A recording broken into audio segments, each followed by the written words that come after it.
What's going on, everybody? Happy Thursday. First day of February. DK Show up on the air on your radio dials of 105.1 FM, 790 AM. Also available at sportstalk1051.com. Stream it up over there. You got your Google and Alexa home devices, the app. Video stream, which is also rolling YouTube, Facebook, and Twitter. Happy Thursday, everybody. And, the Pack have their man. It was announced last night that the Packers have hired Jeff Hafley as their next defensive coordinator. Some of you, if this is the first time you're listening to this, you're probably saying, who? Who in the world is that? We'll tell you a little bit about Coach Jeff coming up here in just a little bit, but just a quick background here. He was the current head coach over at Boston College. Right before that, defensive coordinator with the Ohio State Buckeyes.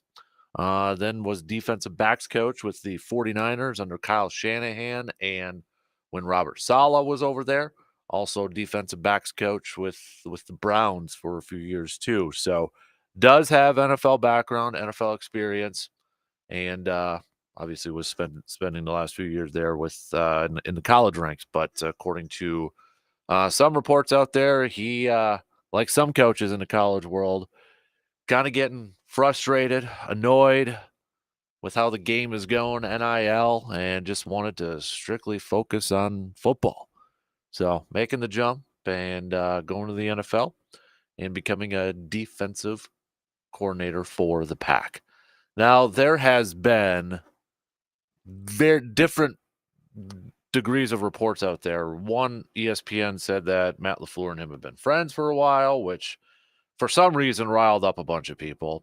But Tom Silverstein from the Milwaukee Journal-Sentinel and Matt Schneidman from The Athletic saying, no, that's not the case. They know of each other, but they're not like BFFs like the ESPN thing made it kind of out to be over there. So, but we'll tell you a little bit what maybe to expect from Coach Jeff and what kind of defense he may bring to the table here. But I'll tease you a little bit with this one quote that I was reading because I'll be honest with you, when that name dropped last night, I was like, who?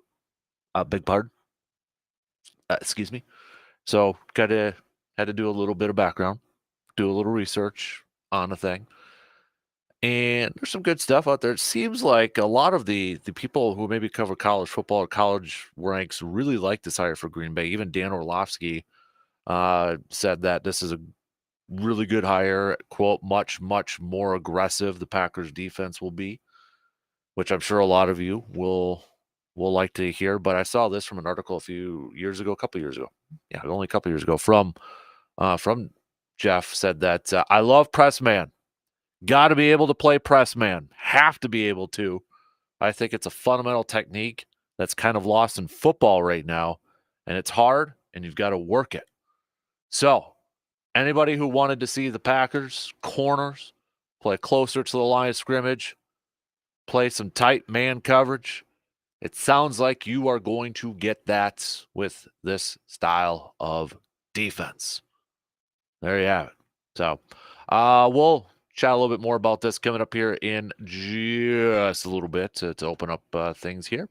Elsewhere, kind of a slow start right now for the Bucks with the Doc Rivers era. Dropping another game last night, this time against the Portland Trailblazers.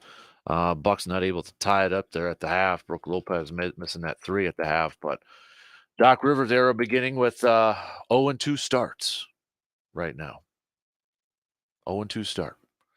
Next up for the Bucks will be a game against the Dallas Mavericks this Saturday. Dallas Mavericks just falling to the Minnesota Timberwolves last night too. But with the Bucks, Giannis 27 points, Dame 25, Middleton put up 21, and Brook Lopez had 19. That was pretty much it. You had Bobby Portis leading the bench scoring with 11 over there, but not a whole lot of other production coming from this Bucks team. So Bucks now falling to 32-16 on the season. If you're looking at the standings, they're still holding on to second place in the Eastern Conference standings, but now 5 games back from the Boston Celtics. And don't look now, but things are getting a little bit tighter for that second seed in the Eastern Conference, because while the Bucks are holding on to it right now, we got a new team that's in that third spot, and it's probably the hottest team right now, or one of the hottest teams in the NBA. That's the New York Knickerbockers. New York Knicks, just a game back from the second seed in the Eastern Conference. They have won 8 in a row. And then behind them and fourth, Cleveland Cavaliers. Philadelphia has dropped down to the 5 seed, but they're still just 2 back from that second spot where the Milwaukee Bucks currently hold. Minnesota Timberwolves, meanwhile, still holding on to that 1 seed in the Western Conference. 1 game over OKC. Clippers 2 back. Denver 1.5 back. So things are tight up at the top there for the Western Conference. So speaking of hoops, on the college side of things, big game tonight going up against Nebraska on the road for the Badger men's basketball team. We'll see if the Badgers can come away with a victory before their big game on Sunday against Purdue. Purdue barely escaping last night against Northwestern.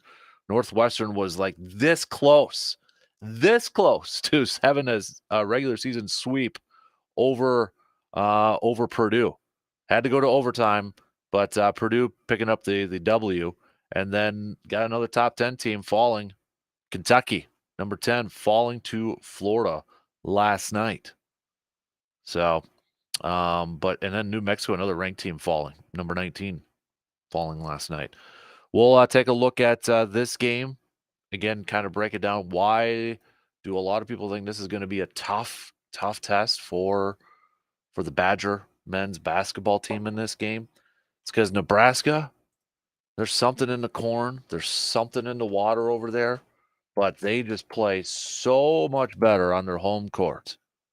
They're so much better on their home courts. Shooting-wise, they score more points. Their percentage is ridiculous from 3 over there in Nebraska. Here's some of your numbers. They shoot 48, nearly 50%, 48.7% from deep, an average 81.8 points per game on their home court. On the road, Big Ten games on the road for Nebraska, just 34.9% from deep, 69.2 points per game. So, tough test for the Badgers tonight before that big game going up against Purdue on Sunday. Also on the speaking of college hoops, by the way, both the Blue Gold's women's and men's teams falling to Platteville last night, although the men's team close. They made it close. Just fell by a couple last night, but both falling. Stout women's team defeated Point, while the men's team fell to Stevens Point. It is an Outdoor Tidbits Thursday, so if you have any questions for our conservation warden buddy, Mr. Jake Boakes, he'll be hopping on at 8:30. So hit us up with those texts on that Shoe Doctors bullpen line with a question for Jake, 715-830-1912.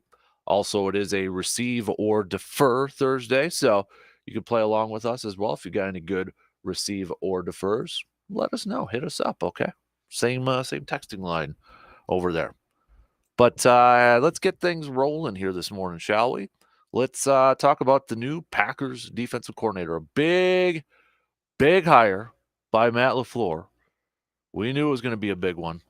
A name that wasn't reported, which we kind of, alluded to it. Don't know.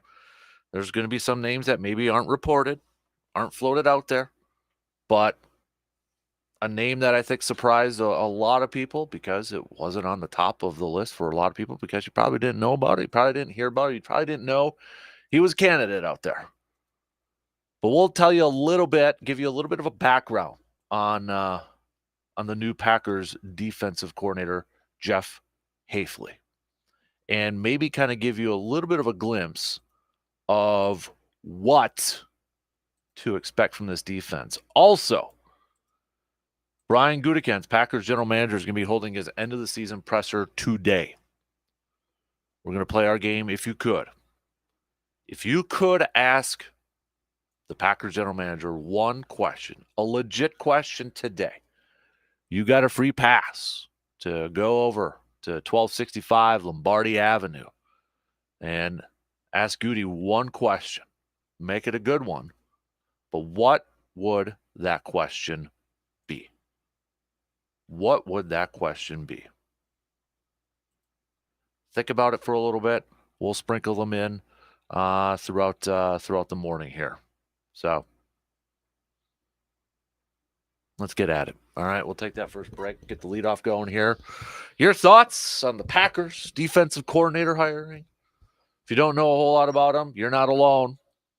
We'll try to help you give a little bit of a background and maybe give you a little bit of a glimpse of what to expect from this new Packers defense.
Looking for that caffeine kick to get you going each morning and throughout your day? Hey, that's easy because you're going to be looking for Cabin Coffee in Altoona. Whether you are in the mood for coffee, tea, or an iced energy drink, Cabin Coffee has something to help you get going in the mornings and throughout your day. Cabin Coffee also has a breakfast and lunch menu with a wide range of options for you to choose from to help keep you going throughout your day. Don't settle for that low quality stuff to fill your energy void. Go for the fresh and high quality at Cabin Coffee in Altoona because you and your taste buds deserve so much better. Also, coming up at about 9, it'll drop around 9 a.m. this morning, a new episode of the Rollin' with the Golds podcast, your official Blue Gold Sports podcast. You could catch it wherever you get your podcasts or at our website, sportstalk1051.com. We'll be talking with the gymnastics head coach over there, and quite the career she's had already at her young age, but from playing and her experience with the Olympics and now coaching Blue Gold Gymnastics. It's a really good conversation. You can check that out at 9 a.m. when it drops on a new episode of the Rollin' with the Golds podcast. All right, Packers have their new defensive coordinator, and the majority of you right now look like you're giving it a thumbs up right now, but also saying you don't know too much about him. Again, if you're just joining us, the Packers, it was announced last night, hiring Jeff Hafley as their next defensive coordinator. Was the current coach at Boston College. Before that, defensive coordinator at The Ohio State. Before that, was in the NFL as a defensive backs coach with the 49ers under Kyle Shanahan and Robert Saleh. Also, defensive backs coach for the Cleveland Browns for a few years. So has some NFL pedigree behind him, but in the last few years was in the college rankings, and according to ESPN, big reason why he's going back to the NFL, like a lot of coaches in college that are leaving. Doesn't like the whole how college football is going with NIL and recruiting and all that, and just strictly wants to focus on football. So while you may not know the name and that, just to kind of give you a little bit of background of what he brings to the table, or what kind of give you an idea of what he's going to bring to the table. One quote from an interview that he did a couple years ago: "If you want your corners to be aggressive and play to the line of scrimmage, you're going to get this guy, because he says, quote, about press man, love press man, got to be able to play press man, have to be able to. I think it's a fundamental technique that's kind of lost in football right now, and it's hard, and you've got to work at it." I know Dan Orlovsky from ESPN likes the hire a lot for Green Bay, saying that Green Bay's defense is going to be, quote, much, much more aggressive now. So he's got experience in a 3-4, 4-3, wide 9, all over the place right now. So your thoughts, again, a lot of you giving thumbs up, even though you do say don't know a whole lot about him. And honestly, not a lot of people will know until we get going here. But the tanned and red and goateed wearing intern who doesn't know how to do the mic, has got to turn it on. I got it on. Barely hear you, man. You got to turn that up. What turn it on? How about if I blow it wide open? There we go. Right there. There we go. So. All right. It's nice to hear the new defensive coordinator, press coverage from the corners, and that's got to mean they've got to put more pressure on the quarterback. So does that mean more blitzing? I don't know what it means, but press coverage, got to be careful. So hopefully it's gives rise to a little more. I think that's what been the frustration from you talked about. I talked about. Fans talk about it. Is this kind of prevent passive defense that we've been playing when we get a lead, and I don't know. You said or somebody said prevent defense only prevents you from winning, and so I think we're all looking forward to a little more aggressive defense. Yep. Surveyor Sam had said earlier, I like the move from what I'm reading. Excuse me. It sounds like he'll run a wide 9 technique similar to what the 49ers run. They set their edges way outside and force every run to the middle. That means Rashawn is going to feast in this scheme while we need to get stronger at the interior, and Quay needs to become Fred Warner. And he wants press corners, so he wants to play aggressive. I really hope this works, because there's just too much talent on the defense to not be good.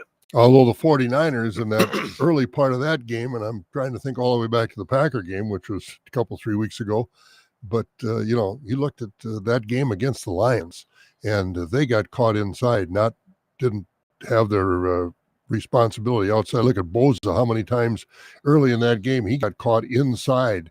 And the same way with Chase Young on the other side against the Lions. They ran outside on the 49ers. So, these guys have to have their outside responsibility, and they've got to honor that. And they didn't early. Later on they did, but not early in that game. I thought the Lions were going to blow them out. Mm-hmm. Yeah.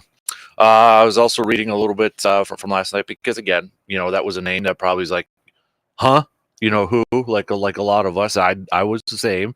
I was like, okay, I gotta look this one up a little bit. I've heard the guy's name, but I'm not familiar with his coaching style or coaching record. But I have heard his name. Yeah. But one thing that I was watching, there was a video on YouTube, and he was like mic'd up at an Ohio State practice when he was defensive coordinator over there. And but he preaches running to the ball, and he was making his whole team doing drills where they were running to everybody flows to the ball. Tackling is a big thing for him, which good. I knew that was good. He preaches tackling and the importance. Obviously, it's important, but I know that was one thing you've said over the years about tackling over there. So a lot of good stuff, but again, we don't know, right? We won't know until we get it on the field and see it in action. Got to give the guy a chance, and again, hopefully he can make these guys step up because it was. I mean, I'm sitting over there in Hawaii and I'm watching this Packer 49er game, and I'm saying, I don't believe this is happening, but we're moving on, and then all of a sudden, things changed, and it just wasn't meant to be. But you look at two carbon copy games of 49ers, Packers, 49ers, Lions, and it was eerily similar. Yeah. That's where I'm kind of right now. I'm not going to make my official pick, but kind of leaning towards the Chiefs a little bit. I feel like the Chiefs team, if they get a lead, they're not going to let it collapse. I don't think they will either. And the 49ers, I don't know that it just, were the Packers and Lions out coached? I guess you could talk about that.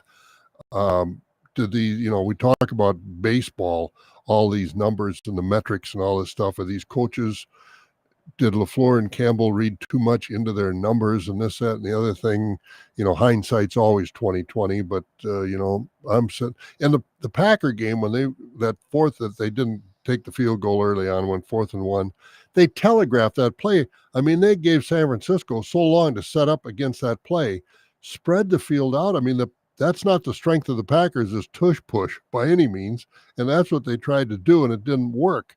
I just, it's always, like I said, 20/20 is hindsight, but I would have been happy to have him go. I was sitting there, just take the field goal, take the points right now, get San Francisco in a hole, get them thinking, and because Brock Purdy isn't Joe Montana, and so, but it is what it is. But I don't know, metrics I think get in the way of football coaches as well as baseball coaches. Living a dream, Jeff. Good morning, Dan. It's about time we hire an aggressive D coordinator. I watched some of his scheme, and it's awesome.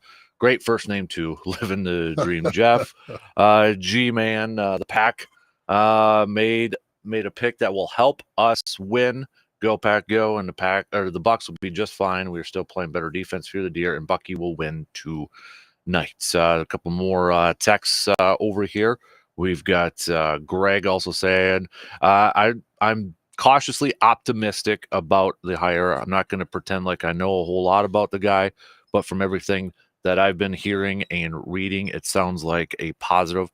I'm just glad they went in a little bit of a different direction instead of the same style of defense. And I think that's an important point that he makes, going in a different direction instead of getting a retread. Somebody that just got fired, or from the same system or something like that. Yep. And, now they're talking, and I don't know what happened down, but they said as soon as Joe Barry got fired, the Bears were looking at him as the defense. I don't know if anything came of that. I didn't follow it that close over there. But, that's why some of these teams don't win. You can't hire these retreads. You got to move on. You got to try something new. And I'm glad the Packers are doing what they're doing. Yep. I agree. And I think a lot of people, when you hear, and here's the other part. So, and it doesn't matter to me, but for some, apparently it matters. ESPN first reported that Jeff and Matt LaFleur are really good friends. And a lot of Packers fans had an issue with that Matt LaFleur is hiring his buddies. For what it's worth, Tom Silverstein from the Milwaukee Journal-Sentinel and then Matt Schneidman, who covers the Packers for The Athletic, said, no, they know of each other, but they're not like BFFs, kind of like what the article made out. Some people are making a bigger deal about it than I think it is. I really don't care if they're friends or not. I just want to win. Yeah, I want to be a good coach. Yeah. If he's a good friend and he doesn't win, well, then you're taking your good friend down with you, because that doesn't do anything good for Matt LaFleur to hire a buddy that doesn't get the job done. And I mean, you can look across the league of examples of both sides working. I mean, Andy Reid hires all of his buddies, and they're working it out pretty well. So, well, there's some examples where it doesn't. You had Brian Dable, who his whole thing was just hiring coaches that, even if he didn't have a relationship with, he thought they were the best. That's why he had Wink Martindale that lasted a year and a half, and then they blew up at each other, and that sort of stuff. So there's examples of each. I don't really care whether he's a buddy of his or not. And when you get into that situation, buddies, when you're all assistant coaches, that's fine. You can be buddies, but one gets to be a head coach and starts hiring those buddies, and all of a sudden, the defensive coordinator, so to speak, if that's a buddy that he hired, doesn't work out. It's a different dynamic when you're not all equals. When one of them is higher than the others, it's a different dynamic. And I don't have a problem with hiring your buddies, but your buddy's going to be under more pressure than somebody that's maybe not your buddy. Yeah. The one thing I don't know, and I haven't really heard anywhere yet, is now the position coaches that are all in Green Bay. I would hope, the one thing I do hope is that I hope LaFleur allows his defensive coordinator to have an input on the position coaches and not just say, these are the guys you have, we're going to stick with these position coach guys. Maybe some stay, maybe all go, maybe all, I don't know what the plan is. I would just hope at least it's open for the possibility if this coach wants to bring in a couple guys that, hey, if we're going to change up our defense, I want to bring a couple guys that knows this system, can help us out a little bit. I hope there's that freedom that he can bring in some of his own guys to help out. Oh, yeah. If you want to, like you just said, his style, that press coverage with the corners. Well, there are cornerback coaches that are played that way, are that kind of a coach, and the technique is different than standing back and letting them come to you and then come. So, yeah, I agree with you. You got to have coaches that are going to fit his system, and I'm sure Hosley, rather, I'm sure he is probably, if he hasn't, I'd be surprised, lobbied LaFleur that I want to play press coverage with my cornerbacks. Is my cornerback coach that's here now, does he know how to do that? I'm sure that's been part of the equation or part of this conversation already. Yep. Yeah. I'm sure it was part of like the interviews, and, I'm sure, Matt LaFleur probably is like, okay, you see, this is who we got. How do you see this playing out? What would be your plan and that sort of stuff, kind of selling him on his vision of everything over there. So, and I hope, and a new coach like that coming in, I hope it motivates some of these other defensive players to be difference makers. I'm talking about Van Ness, and you mentioned Quay Walker. He wants him to be more like Fred Warner. If he's going to be more like Fred Warner, is it him or is it the system he's been playing that has been holding him back? Because, I think we can all agree that kind of disappointed in his performance being a first-round draft choice. And I think, if you could get him to be anywhere close to Fred Warner, what a difference that would make just in itself. That's what I want to see. Quay Walker, Rashawn Gary, I think there's untapped potential yet there. Oh, I do too. And that's where I wanted to see from a coordinator is like, okay, you got these guys, unleash them, put them in a same way, all those guys. I want to see those guys, I just at times it felt like, are we really getting their full potential? You know what I mean? Like it was, I know we've talked about snaps, play percentage and all that. It feels like Surveyor said, there's a lot of talent on here, and I don't think we've gotten to see all of it yet. And I heard on one of the broadcasts, and I'm sure you've talked about it too, they were saying that on this Packer defense on the field, there are 8 number 1 draft choices. Did they play that kind of a defense? No.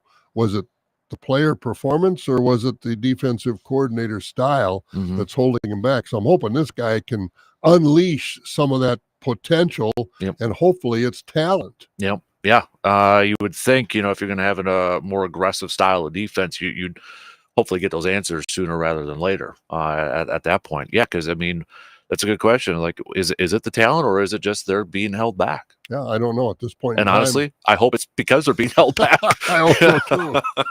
Otherwise, we've got another issue Yeah, we do. on our hands here too. So, but I think initially a lot of people were like, "Okay, we don't like this," but I think now the more people are starting to learn about this guy, is like cautiously optimistic, which I think you have to Well, have. you got to be optimistic. Yeah. I mean, especially and I'll be the first one to admit it. I'm not a gambling guy to bet on things like this. I'd have bet Packers aren't going to make the playoffs. I'd have bet Jordan Love, and I did. I talked about it, and I'm not ashamed to say it. But I was rooting what you say and what you root for are two different things. Exactly. But I didn't expect Jordan Love to be as good as he was. I'll admit that. And you look at the defense, I was hoping the defense would be better with all number one draft choices. But what position don't we have a number one draft choice? And what position was one of the stronger ones that we had? Wide receivers. Yep. I mean, so, is it the scheme, and the offensive scheme was more conducive to players' talent than the defensive scheme was to these highly ranked draft choices being able to perform? Is what Jair Alexander, we're just running what's being called, like he said, and took a lot of criticism for. But was he off base by saying those sorts of things? So I think there are a lot of optimistic things to look forward to with the Packers the next year. And I think, maybe Jair too is one of those guys that might benefit playing in a system. How many times have we said, hey, go shadow, just let Jair shadow Justin Jefferson? And you kind of wonder now, are we going to see that with this? I hope so. I mean, Mm-hmm. and as well as I do, I've not been one of the biggest Jair Alexander fans, but I got to give him props. The last part of the season in the playoffs, I think he was one of the better quarterbacks in the game. Mm-hmm. Yeah, and I know there's been some people wondering if he's going to be back. I don't have that worry. I know after the suspension and all that, but there's been nothing to indicate that he's not going to be back. I hope he's back. I mean, I think too, I'm optimistic with a new defensive. I'd have been, with the season they had, and the way it ended was kind of a thud in that San Francisco game, but the season they had was better than I think 95% of us thought they were going to have. Yes. And at the end of the year, Jair Alexander did not play like he was sulking. I mean, I think he took I never heard a lot about it, but I think he took responsibility for the bonehead played move that he made against Carolina, and took a little responsibility. And he played pretty nice football at the end of the season and in the playoffs. So I think there's a lot to be optimistic about going forward. Yep, I agree. A couple more messages to get to here saying, don't know a whole lot about the guy, but from everything you guys are saying and that I've seen on the internet, seems like a lot of good things like you guys have mentioned already. I'm just glad it's a little bit of a different system and not continuing the same thing that we had the last few years here. Another message, I love hearing about the press coverage. I know it's a little bit of a risk at times to play press coverage, but I just want a more aggressive style defense. Excited to see that come to play. Yeah, I don't know if this press coverage defense is going to mean more defensive holding and pass interference. I mean, you watch the playoffs and the officiating has been sketchy at best on some of those calls, and how it's going to go in the Super Bowl, I don't know. But anything that's more aggressive, I think Packer fans have to be hopeful for. Yep. And I think too, now that we know this, because not to get into mock draft season or anything like that, now that you know your defense coordinator, if you do feel like, safety is going to be a big need, right? They got to get a safety in there, maybe a couple.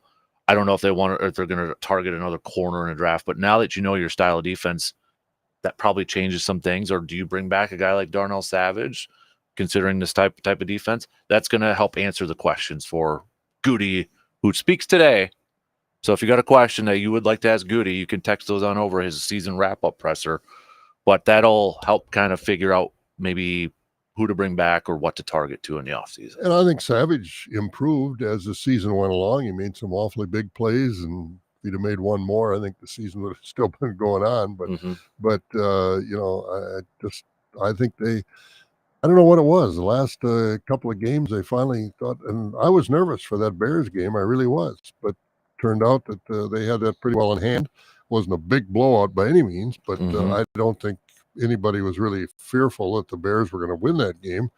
But yeah, I think there's a lot to be excited, optimistic about for next season. Yep. And I mean, now when you look at the division there too, defense is going to be a pretty big importance when you got to go up against the Lions 2 times a year with that offense and their offensive coordinator now staying over there too. So, but that'll be a interesting battle between those. And I don't want to over forget Minnesota there too, because what are they going to do at quarterback? That's the big thing. Yep. That's the big one over there too. And then we'll see what Chicago does. Yeah, we'll see. They haven't committed anything yet, huh?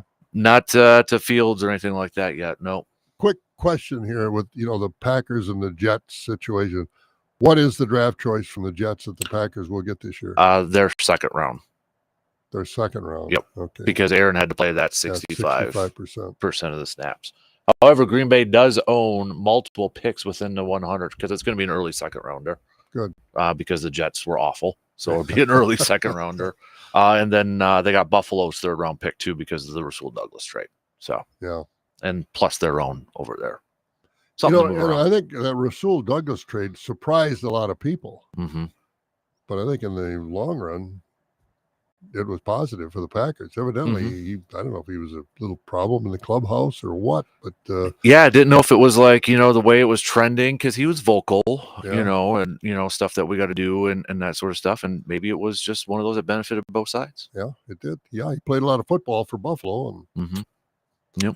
So I know we mentioned it yesterday, but a couple more people asked if I had read it. I did read it. There was an article from The Athletic that dropped yesterday. Just glad we don't have to go through this, but it's a piece about the drama going on in New York right now with Rodgers and all the offensive coordinator stuff and how he's changing stuff in practice play calls already.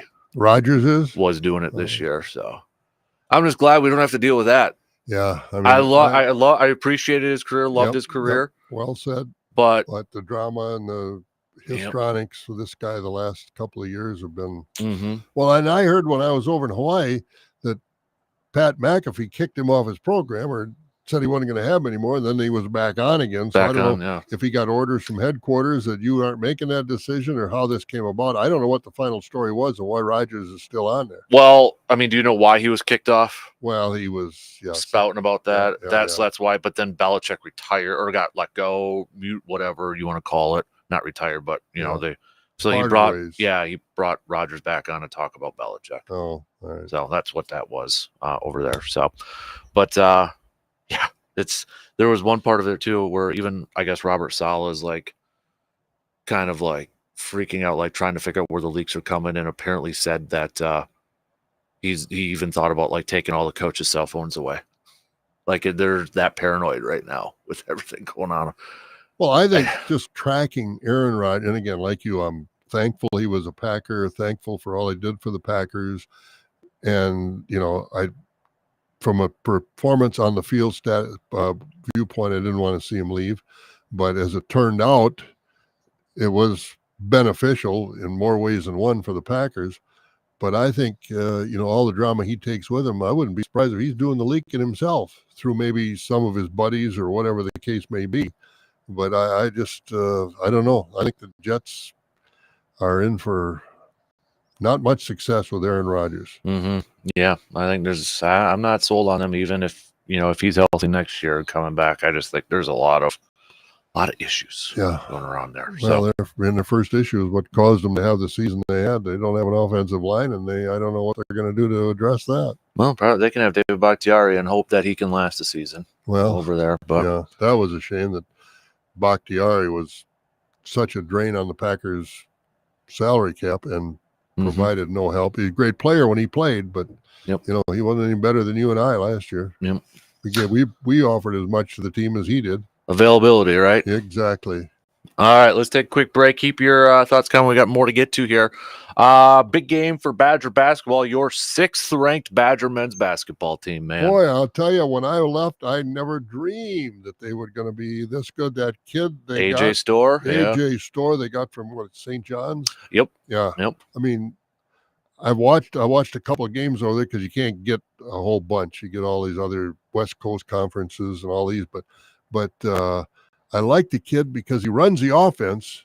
But if he's got a shot, he's going to take it with 20 seconds left in the shot clock. He's not going to run it down to 5 and then they throw up some wild shot. So, Yep. you know, the quality of the shots they're getting this year are better. And I think he's some of these other guys have stepped it up, and you know, it's a nice trend. It is. Big game though tonight against Nebraska. We'll tell you why it's a big game. Like it's difficult. And then of course that Sunday game against Purdue at the Kohl Center. That'll be a raucous arena, I would imagine. Boy. So I wonder how many tickets are available for that. Got to imagine if Wisconsin wins their next 2, they'll probably be a top 3 team in the country. Oh man, they would be. Holy moly. Yep. Let's take a quick break and we'll talk some hoops. If it's going to work, come on. Buttons. Must be on vacation right now. Well, we'll figure out. There we go. How about that? All right, quick break and we'll be back in just a couple minutes.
month into the new year, but got those same aches and pains. Do something about it this time. Just make your appointment with Chippewa Valley Orthopedics and Sports Medicine and start living that pain-free and healthy life. That way, when summer does roll around, although it kind of feels like summer right now and spring and that, you'll be able to enjoy those outdoor activities pain-free. Get started now by visiting cvosm.com to schedule your appointment. The entire team, Dr. Crow and his entire team at Chippewa Valley Orthopedics and Sports Medicine, is dedicated to providing you with the care that you need to get back to your life pain-free. All right, why is this big game tonight for Wisconsin going up against Nebraska? Not only is it because you don't want to overlook Nebraska with Purdue coming to town on Sunday, but Nebraska, it's something in the corn down there because they play incredibly well on their home courts. They shoot nearly 50% from three. In fact, 48.7% from three. And they average about 82 points per game at home. On the road, completely different. They shoot 34.9% from three and score 69 points per game. So they've got quite the home court advantage, Nebraska does. And that's one thing, Wisconsin, you look at the scores this year, and, it used to be 65-58 or 61-55. And jeepers, the Badgers are scoring in the 80s. The other teams are scoring in the 70s. That's not Badger basketball. So I don't know difference in philosophy or what. I mean, so far it's working because they've had the bigger number in most of the games, which is a good thing. But if Nebraska shoots that well at home, boy, they got to get a hand in the face, as they say. Yep, absolutely. Right now, Wisconsin is just a 1.5 point favorite over there in Nebraska. Wisconsin still holding on to first place in the Big Ten Conference right now, too. Purdue half game back in there. But Johnson wins that, then we know it's at stake, at least for a little bit on Sunday. And the one game, Badger lost one game in the conference. I haven't. Yep, it was the Penn State. Yeah, I mean, you don't lose to Penn State. Yeah, a lot of people thought was it going to be the quote trap game, and it ended up being a trap defensive issues. It still scored over 80, but they couldn't stop anybody. That's all like the Bucks. Yeah. Hopefully that trend will change too now. Yep, but technically they're tied games behind here because Purdue's 9-2 and Wisconsin's 8-1. Yep, but Purdue barely squeaked by last night against Northwestern. Northwestern almost completed the regular season sweep against Purdue. Yeah, and there was questionable call at the end of that game as well. That got their coach kicked off. Yeah, and I don't blame him because it was. I mean, the guy was standing. The referee was standing. I don't think it was 3 feet from the play. I mean, he couldn't see the offensive guy wrap up that defender. He called a defensive foul. I mean, man, oh man. And Northwestern coach Chris Collins went berserk and got kicked out before the game was over, and that doesn't happen to him very often. But boy, oh boy! So yeah, officiating. Shaky. You want to know the big? But one call like that doesn't make a difference. But it was a bad time. The discrepancy that a lot of. I mean, this is a huge discrepancy. Northwestern went to the charity stripe 8 times, 8 free throws. Purdue 46. Wow, I was watching that game off and on. I wasn't watching it that close. Man, oh man, that is a discrepancy. Man, oh man, maybe that was part of the build-up to him blowing up at the end. I think it was. I mean, because Northwestern shot 57.6 from the field, 51.9% from three, but the difference in this was the free throws. Whoa. Yeah, Purdue was 29 of 46 and Northwestern 6 of 8. Not good. Wow. Zach Edey shot 17 of those free throws, the big man from Purdue. So. Yeah, that was one thing when I was watching it. Northwestern had nobody to contend with him. He just is so big and so powerful. If you don't have – when Wisconsin plays them, I don't know how many guys they're going to have. I hope they're on weights right now getting built up because he's a big man. He is. And it seems like he's played forever right now, too, in the Big Ten. But first things, take care of Nebraska tonight. Take care of them. But you're right. They're going to have to try to figure out how to slow down that offensive attack and try to figure out what's different down in Nebraska for them to have that success. I mean, it's home court, but that's quite the discrepancy too. It really is. Home and away over there. So it'll be a battle tonight. Hopefully Wisconsin's up for the challenge and not necessarily overlooking. Greg Gard this week has been doing a good job, at least in the media and such, and trying to keep focus on this Nebraska game. He's mentioned how many times how well they're playing in Nebraska. Hopefully these players too kind of, focus on that and not look ahead, creep ahead to Sunday weekend. Players can't though. Yep, exactly. Yeah, hopefully they're focused. But I hope to, and I know I said this the other day, kind of a quiet, I would say, 6 ranking, but I hope college hoops Badger fans are really appreciating this. You got 2 teams in the state of Wisconsin in the top 10 right now, with Marquette at 9, Badger hoops at 6. As Luke looked it up yesterday, hasn't happened at any point.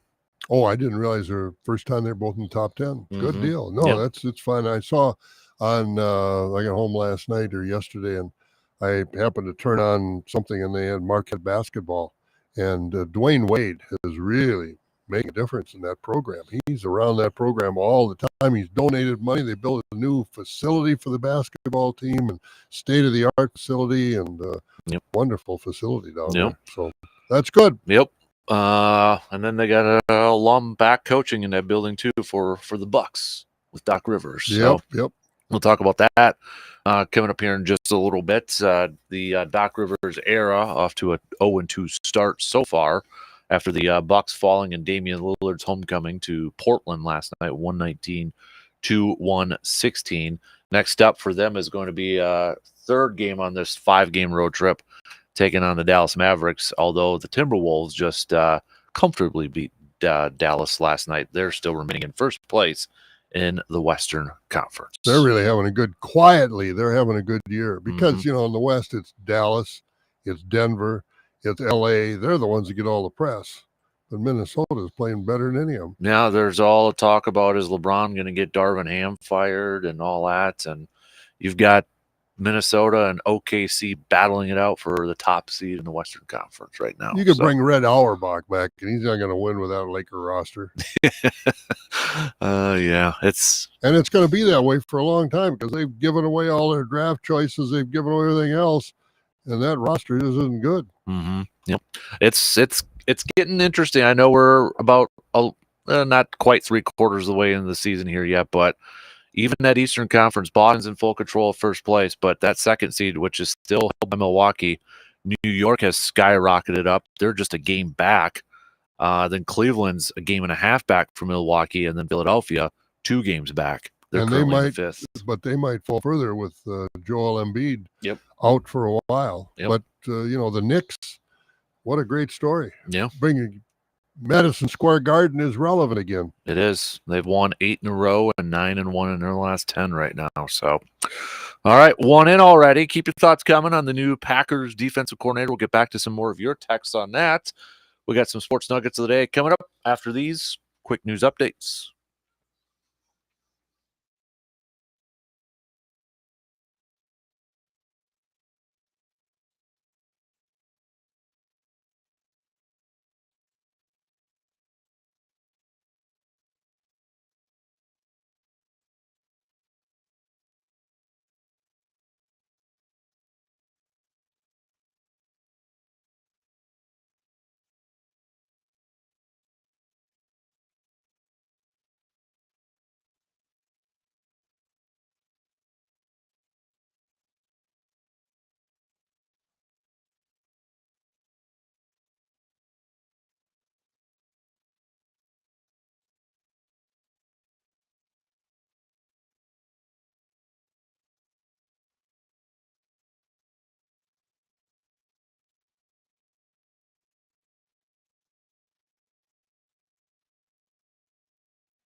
Second hour kicking off on this Thursday morning, first day of February.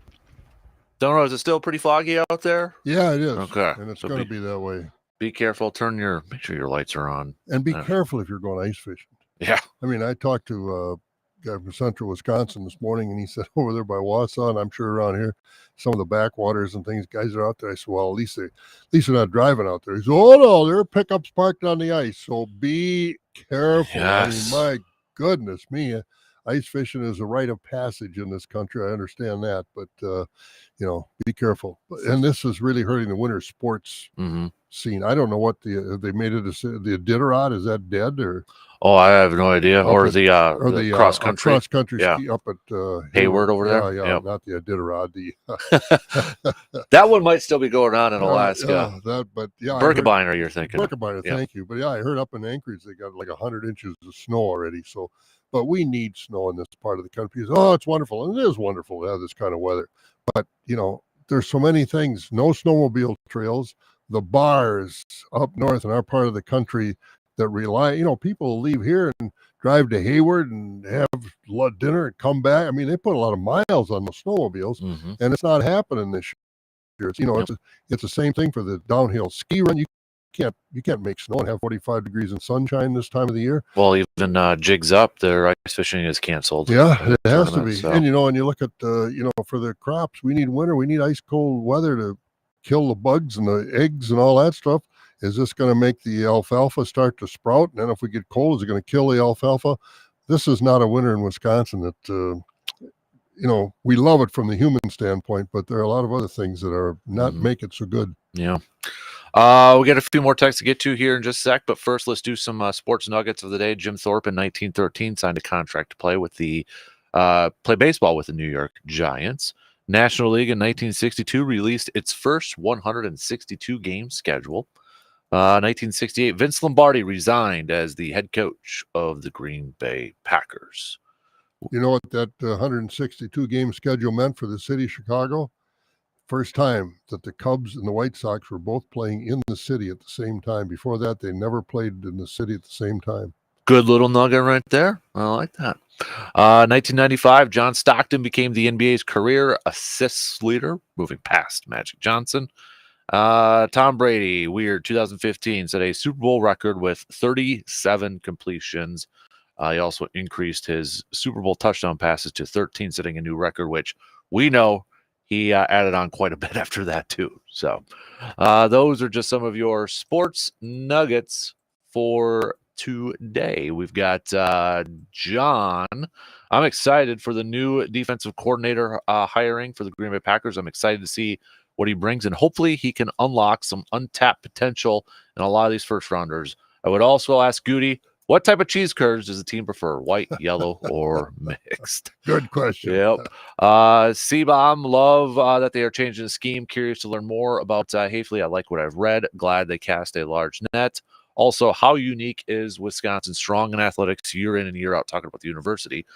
Football, hockey, basketball, volleyball. What other, quote, powerhouses are strong in Alabama, Michigan, USC, Miami?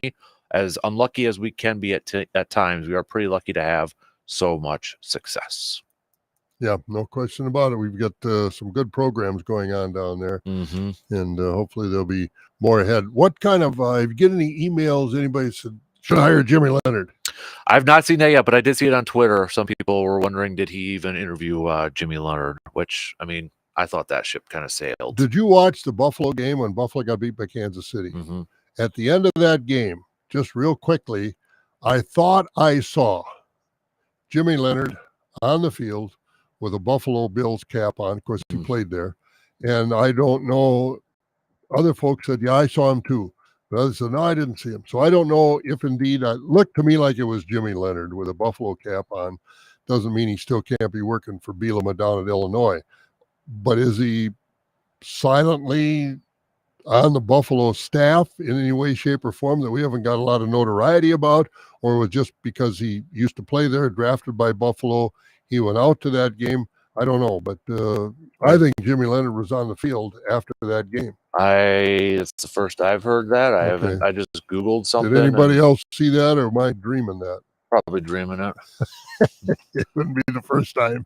But other people said, yeah, I saw him too. Maybe he's a doppelganger. Well, I don't know, but and just because he was there with a Buffalo cap on, Buffalo stocking cap doesn't mean he was coaching or doing it with the team because he played there. But I thought it was interesting. Yeah, I even did a little Twitter thing and nothing's up there. Okay, so all right. we got a couple more texts. I'm actually kind of pleasantly surprised to see the optimism surrounding some of these people or some of you about the Packers hires. So, do you think there's optimism because the Packers season ended the way it did, or versus Packers had gone 7-10? We had to get rid of Joe Barry. This guy can't be any worse. Versus the real optimism we're seeing because of the way the team finished? I think it's a combination of the way they finish, but also the more that people are hearing about, it's a different style of defense, and that word aggressive, I think, is what is getting people excited. Yeah, that's an excitable word for Packer fans. 100%. I totally agree. All right, let's talk some Bucks hoops. I know it's a little old here, but when you first heard that the Bucks had fired Adrian Griffin, were you surprised? Were you surprised they actually did it? What was your first thought? I was not surprised they did it, even though they were 31-13 when he was drafted or fired, something like that. They had a pretty good record. But it was the most frustrating team to watch that I'd seen in a long time. I couldn't watch a whole Bucks game because the defense was so bad. It looked like the effort was lacking completely. And I haven't seen them play. I know Doc Rivers is 0-2. I haven't seen them play under Doc Rivers. But I think as the season goes along, these guys are going to have to step it up defensively, and I think that's why they brought him in. Offenses, and I don't know what the problem is as far as their defense is concerned, whether it's the scheme, whether it's the attitude, technique, I don't know. But defense has to change if this team's going to go anyplace because, Pacers, Knicks, Celtics, those teams are problems for the Bucks. Cavaliers, yeah. I just think the Bucks have to get better here through the rest of the season on defense if they're going to go anywhere in the playoffs. Right now, I'm not very optimistic. They can score with anybody, but I don't know if they can stop anybody. Dallas coming in, Doncic had 77 the other day. He might have 87 against the Bucks. Who knows? Yeah. Doc Rivers was asked about the defense last night to start the game. He answered it in one word: awful. So it's, and I know a lot of people are kind of connecting dots with Drew Holiday. Drew Holiday, great defense. I don't think he was 20-some points different in that. There's a lot of issues going on right now. And I don't know what their coach was doing as far as emphasizing defense. But from watching it game after game after game, while they were 31-13, if you didn't score 140 points, you weren't going to win. Yeah, and that's not a formula for success. We got the trade deadline coming up here in just a couple weeks, and there's more chit chat out there that the Bucks could potentially move on from guys like Bobby Portis and Pat Connaughton to try to get better at defense and bringing in some perimeter defense to help out over there. Fan favorites, but at that point, if you can get better defensively, would you be willing to move on from those guys? I would definitely move on from Pat Connaughton. Mm-hmm. Bobby Portis, I think, is a good player, and I think he gives them something. But the games I've watched, and as I said, I haven't watched a whole game, but the chunks I've watched when Connaughton was in there, it was like he was just kind of a standoff defensive player. He's not like earlier in his career, he was more of a stick your nose in there defender. But now this year, he's gotten to be, it seems like from what I've seen, more of a stand back type of defensive player. One of those old lady defenders, just wave at him and let him go. Mm-hmm. So Connaughton, I wouldn't be sorry to see Connaughton go. Bobby Portis, depending on who they get back. Mm-hmm. Yeah, well, I feel like they're going to make a move at some point, but I just don't know what it is right now. I think they feel they have to. Yeah. And I think, over the years, how many times have we seen it? If they can find a way, I know the money's tight, and I know they don't have a whole lot of draft capital, but I feel like if they can find a way, they've done it before to make moves to change up their ball club. So whether that would make the difference between putting them, winning a championship, I don't know. We'll see. I mean, whoever wins the championship is going to have to be good because there are some really, really good teams in this league right now. I mean, in the West, we talked about the West already, the top three over there, and the teams that are battling out with the Bucks in the East. I mean, it's going to be a knockdown, drag-out playoffs from start to finish. Yep. I think. I don't think there's any gimmies in the playoffs. There's some good parity right now in the top half of all these or both of these conferences right now. I mean, even in the Western Conference, I mean, you got the Clippers in there that are playing better.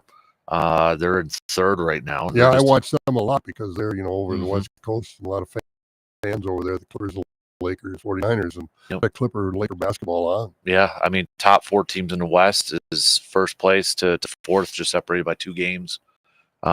Eastern Conference, we mentioned it, 2 through 5, separated by just a couple games over there too. So it's going to be, I think, a race to the finish. And Indiana has been hovering between that 6 and 7, and I know they got the play in from 7 to 10. But if it works out chalk wise and Bucks still finish second place, you could have Bucks in Indiana in the first round, which I don't think any Bucks fan would be comfortable with. No, that one. I don't think so. I'll tell you, the Pacers have shown that they can handle the Bucks. That's for sure. And watching them, what I have, it's like they're not together on defense as far as the screens and changing and checking their men and this and that.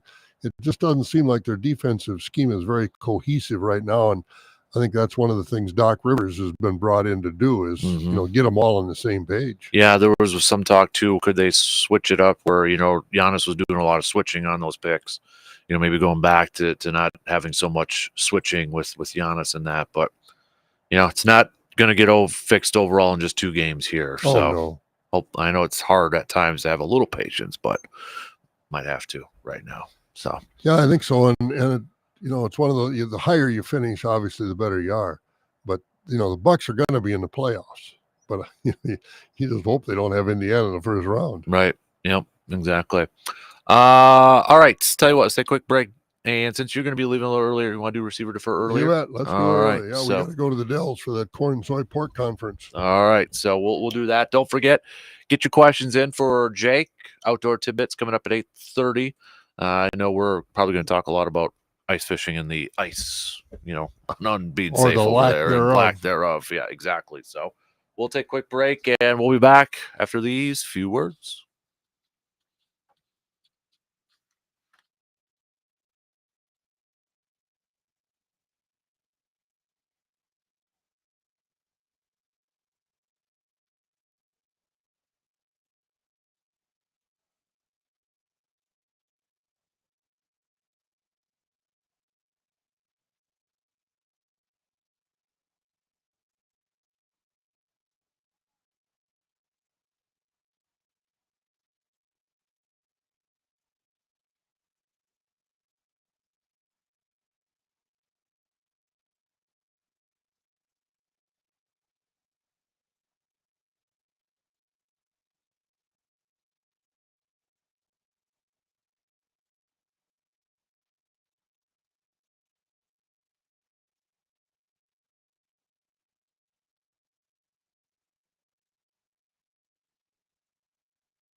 Surveyor Sam saying to C-Bomb's point, I saw this yesterday. Badger women's hockey ranked 2, men's hockey 4th, basketball 6th, wrestling 14th, women's swimming 14th, men's swimming 22nd, women's tennis 24th.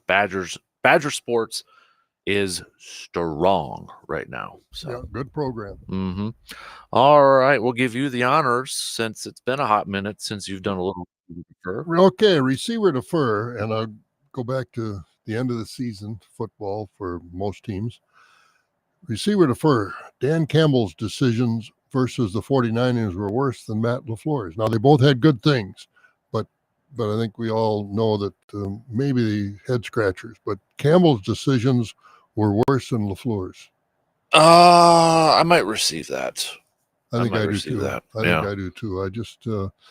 I think he got a little greedy. He saw reading his own headlines. I think he put his team, I don't know. I just think he did. So, well, I know it. I mean, that's what the Lions have been doing all year long. Yep. And I understand that. Well, absolutely. I just feel like, and it sparked a huge debate about analytics and, coaches relying too much on analytics and such. I feel like analytics has a role, but I also feel like at times when coaching, you kind of have to go with your gut, And they always say the playoffs are different. Mm-hmm. Analytics the same for the playoff games as they are for regular season games. I don't know. The playoffs are different, but again, questionable coaching decisions. And and like I say, the decision by LaFleur to go 4th and 1, I don't think it was a bad decision.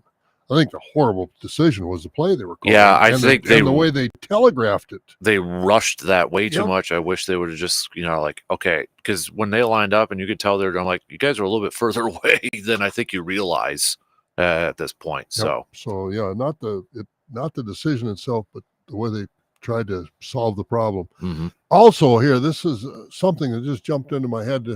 I was looking at this earlier this morning. Are you, with all the NFL coaching openings that we've had, all of them are filled, I think, but one, right? But one. Yep, not Washington. Yep. Okay. Are you surprised that Eric Bieniemy, and he got so much press the last couple of years being Andy Reid's offensive coordinator, then leaving go? I think he went to Washington. He did. Yep. Are you surprised Eric Bieniemy hasn't even been mentioned, let alone been receiving a head coaching job yet? I think it is a little surprising. I actually looked this up last week because I thought of his name, and I was like, is there any mention about him potentially getting interviews and such? And I think he went on one. I'd have to double check it. But, he went into a situation which was almost like you got a lame duck coach, 1 year, new ownership. You don't have a quarterback over there. You don't have, you don't have Patrick Mahomes like you had in Kansas City. Right, exactly. And the numbers weren't, offensive numbers didn't like skyrocket or anything like that. So, I'm still a little surprised, but then we started hearing from certain players, or even like we heard like, his interviews weren't going that well. And how many interviews, I wonder, did he even get this time around? I don't know. I don't, maybe I'll have to see if I can find it again. But I don't think, maybe just one, not like the last couple of years where it seemed like he was, every single opening out there he was getting hired. I don't even know if he's going to be an offensive coordinator right now anywhere. Yeah, that's true. With a new coach coming in, they bring their own people in. Yeah, so I don't know if he would jump up. If there's an opening somewhere, would they bring him in? It is kind of head scratching a little bit, because I mean, it's one of those though too. A few weeks ago, I was thinking about this. When you've got offensive coordinators, how many times do some of those guys, and not to downplay it, but how many times do some of those guys get elevated because of their quarterbacks and who they have? Like Adam Gase got 2 head coaching jobs. Why? Because he coached Peyton Manning for a year, and Peyton Manning liked him. Mm-hmm. Adam Gase was not a good head coach, but how many times do those, and I feel like a coordinator sometimes gets masked by one player, the quarterback, whereas a defensive coordinator, you got a whole unit you got to coach over there. And I always wondered, when Eric Bieniemy was in Kansas City, offensive coordinator, what did they always say about Kansas City's offense? Andy Reid's play calling. Mm-hmm. What was, I had always, the dynamic there of those 3 guys, Mahomes, Andy Reid, and Eric Bieniemy. How much did Eric Bieniemy really have to say about this offense? Andy Reid calling the plays. I always wondered about that dynamic, and if Eric Bieniemy was getting maybe too much credit for the success of this Kansas City offense with Mahomes and with Andy Reid. So I always wondered about that dynamic. And of course, when you don't have a quarterback, you're just no good. Mm-hmm. I mean, look at all the teams that can't win because they got no quarterback. Look what happened to the Vikings when they lost Kirk Cousins. What's his name came in and had a good game or two, but that was it. You got to have a quarterback, and Washington didn't have a quarterback. And I don't care who your offensive coordinator is, you can't call plays for guys that can't run them. It was really weird. It almost reminded me like when Paul Chris was at the Badgers, whenever they asked like who's calling plays, and they were always non-committal about it. Yeah, you're right. And it was kind of the same with the Chiefs and such. Once in a while, it was like always kind of confusing. Yeah, it was always confusing to me, but he's getting credit as the offensive coordinator, but then Andy Reid is the greatest play caller. So, what is Bieniemy's responsibility? But I've been surprised he hasn't been mentioned as and more in the picture, so to speak, for some of these jobs, because I haven't heard his name at all. Yeah, I know there's some, because I was looking at on Twitter here, or the X or whatever, trying to see if there's any news, and there was one report out there that Commanders maybe leaning towards Dan Quinn, and some talk about maybe him keeping Eric Bieniemy as offensive coordinator. Don't know if that's true, but that's just one theory being floated out there right now. So, you got anything else over there? One more, just watching this receiver defer, and I'll just make it real short. Professional golf is in trouble, fan-wise, because it's not as appealing for me to watch professional. I will not watch live, because that screwball teams and threes, shotgun starts and 3 rounds, and that has no interest for me at all. That's like watching the championship at your club. It's nothing for me. And all these local golfers just screaming at their radio. Listen, no, you don't want to watch me. No, I'm just kidding. But you know what it is. When you have the club champ. Yep. But I live golf. To me, they got great players. I won't take away from their talent, but I hate their format. I don't think they're doing any good for golf outside of making a lot of guys rich. And the PGA Tour now is kind of getting watered down talent-wise. And if these guys, you look at these last couple of tournaments, there were most of them I didn't recognize the names. That doesn't do any good. I'll be honest. For me now, it's kind of turning into Masters, PGA, US, and the Open. Yep, that's what I'm saying, fan-wise. Because I went to the Tournament of Champions over in Kapalua, and another story for another day, I'll tell you. But you look there, and that was a nice field. But John Rahm wasn't there, Cam Johnson wasn't there, and they won the last two, 33, 34 under par. I mean, you look at all the guys that aren't there versus the guys that are there. And I'm taking it away from these guys. They're good. They work hard. They're tremendous golfers. But they're not John Rahm. They're not Dustin Johnson. They're not Cam Johnson. They're just, I think it's getting watered down. I think it's in trouble because you can't pay those kind of prices. And, I talked to one guy at Tournament Champions over there. He was there for 3 days. He and his son, just tickets for 3 days to watch the tournament, $1,100. No, you had to pay for. Then you had to pay for your accommodation. I said, yeah. I said, wow. Yikes. I mean, and how much are you going to keep paying? I mean, Dust Spieth was there, and Scheffler, and Cantlay, and Schauffele, and all these guys there. But there were an awful lot of guys that aren't there anymore. Yeah, I don't, with the whole, I know we hit it up yesterday with that group investing into PGA Tour Enterprises now, $3 million. But what does that mean? What does that mean? I think it's their for-profit thing, so they're trying to increase the payouts of these tournaments, I think, and trying to draw their guys back.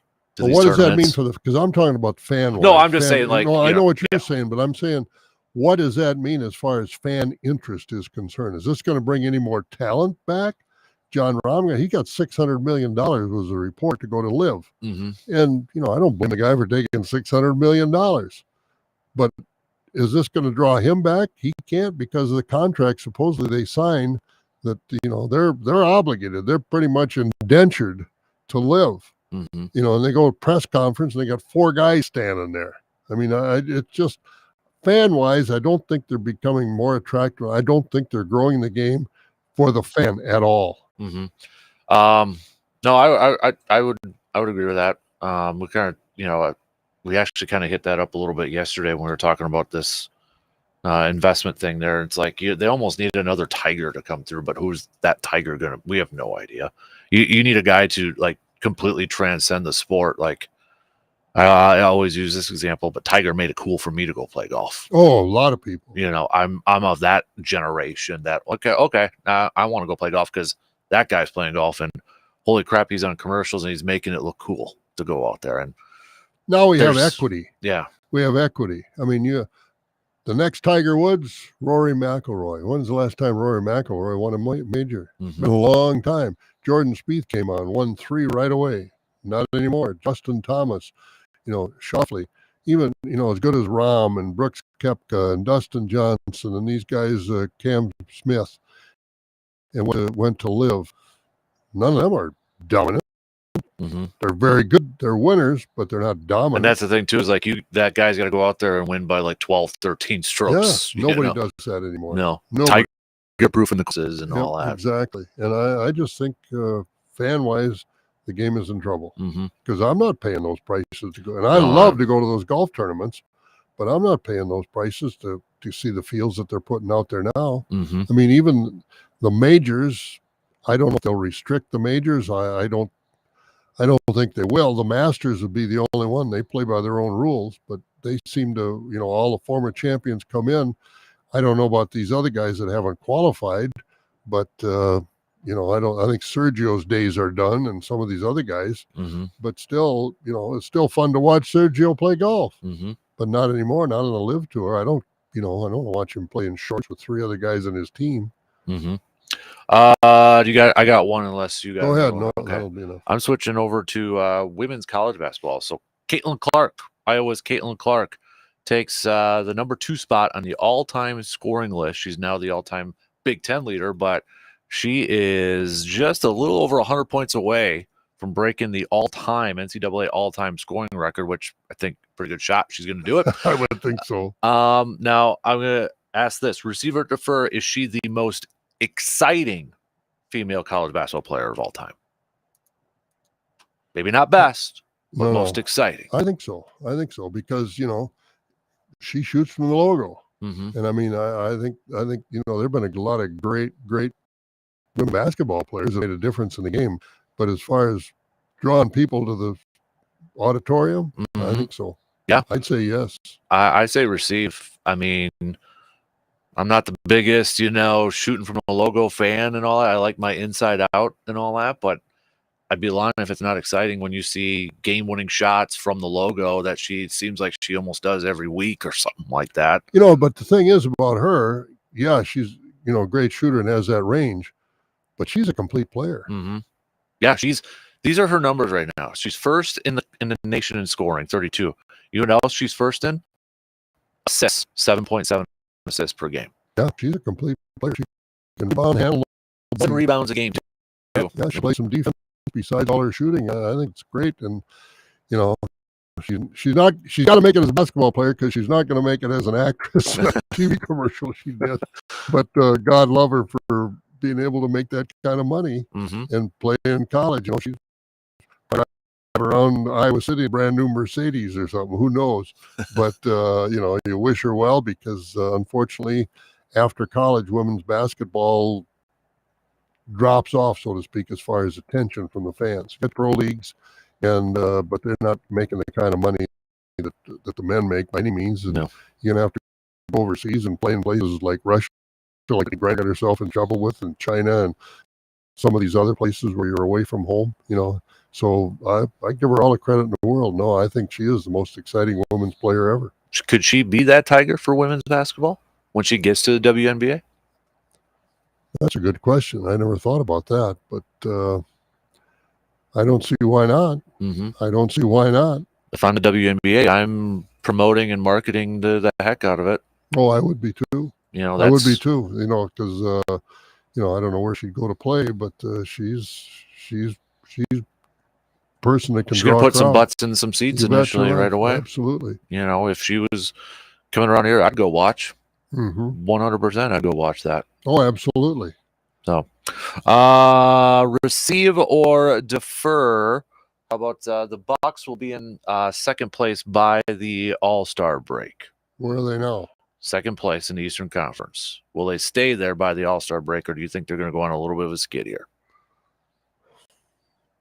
When's the All-Star break? The All-Star break is February, is it 18th that week? That calendar is really small. I think they've got some 19th that week. So I think they've got some rough edges to smooth out with Doc Rivers as a coach, but no, I'm going to say they're going to stay in second place. You think so? Yep, I think so. I think Doc Rivers is kind of one of these no-nonsense coaches. He's not going to feel it out because you said, what did he say in the press conference? Awful. And I mean, there's Blunt. only one way to interpret that. Yep. Blunt. And I know there were some Bucks fans, not to rehash it, but they were not happy with Doc Rivers coming in. But at the same time, it's like, who else was out there? I mean, and they weren't going to get any better with the coach they had. Right. Yeah. And you got a guy who does have a lot of experience with a lot of personalities on a team, superstars, and the fact that he had to deal with James Harden last year too. And I give credit to any coach that's got to deal with James Harden. Yeah, you and me a both. little bit there. And he's coming back to Milwaukee. He's familiar territory. I think it's a good PR move, but I think it's also a good personnel move for the Bucks too. I have no problem with him coming back. I do think too that when he's in a locker room, those guys are going to respect him. Whereas I think you can make a case with a first-year head coach coming into a locker room with Giannis and Dame and those guys. Maybe, not intentionally, but they're probably like, okay, what does this guy know? Are we going to, you hate to say it, but I mean, you come in with Doc, who's got a lot of years, he's going to get a little bit more respect from those players. And is that what happened with the coach that's gone now? Yeah. Were the inmates running the asylum? Very good question. So, all right, you got to get going here. Safe travels. Heading to the Dells. I don't know how fast I'm going to leave here with this fog out there. So anybody who's driving, be careful. Leave your headlights on. Yeah. My wife actually just sent me a message a little bit ago. There was a bad accident on her way to work. So must be closer to Chippewa. And leave your headlights on. I can't believe how many people will drive. If you don't have automatic headlights in your car, how many people will drive with their lights on? I can see fine. That's not the point. We want to be able to see you. Yeah. Or even if you do have your automatic lights, don't assume that they're going to be on sometimes too when it's in that. So just be careful. Yep.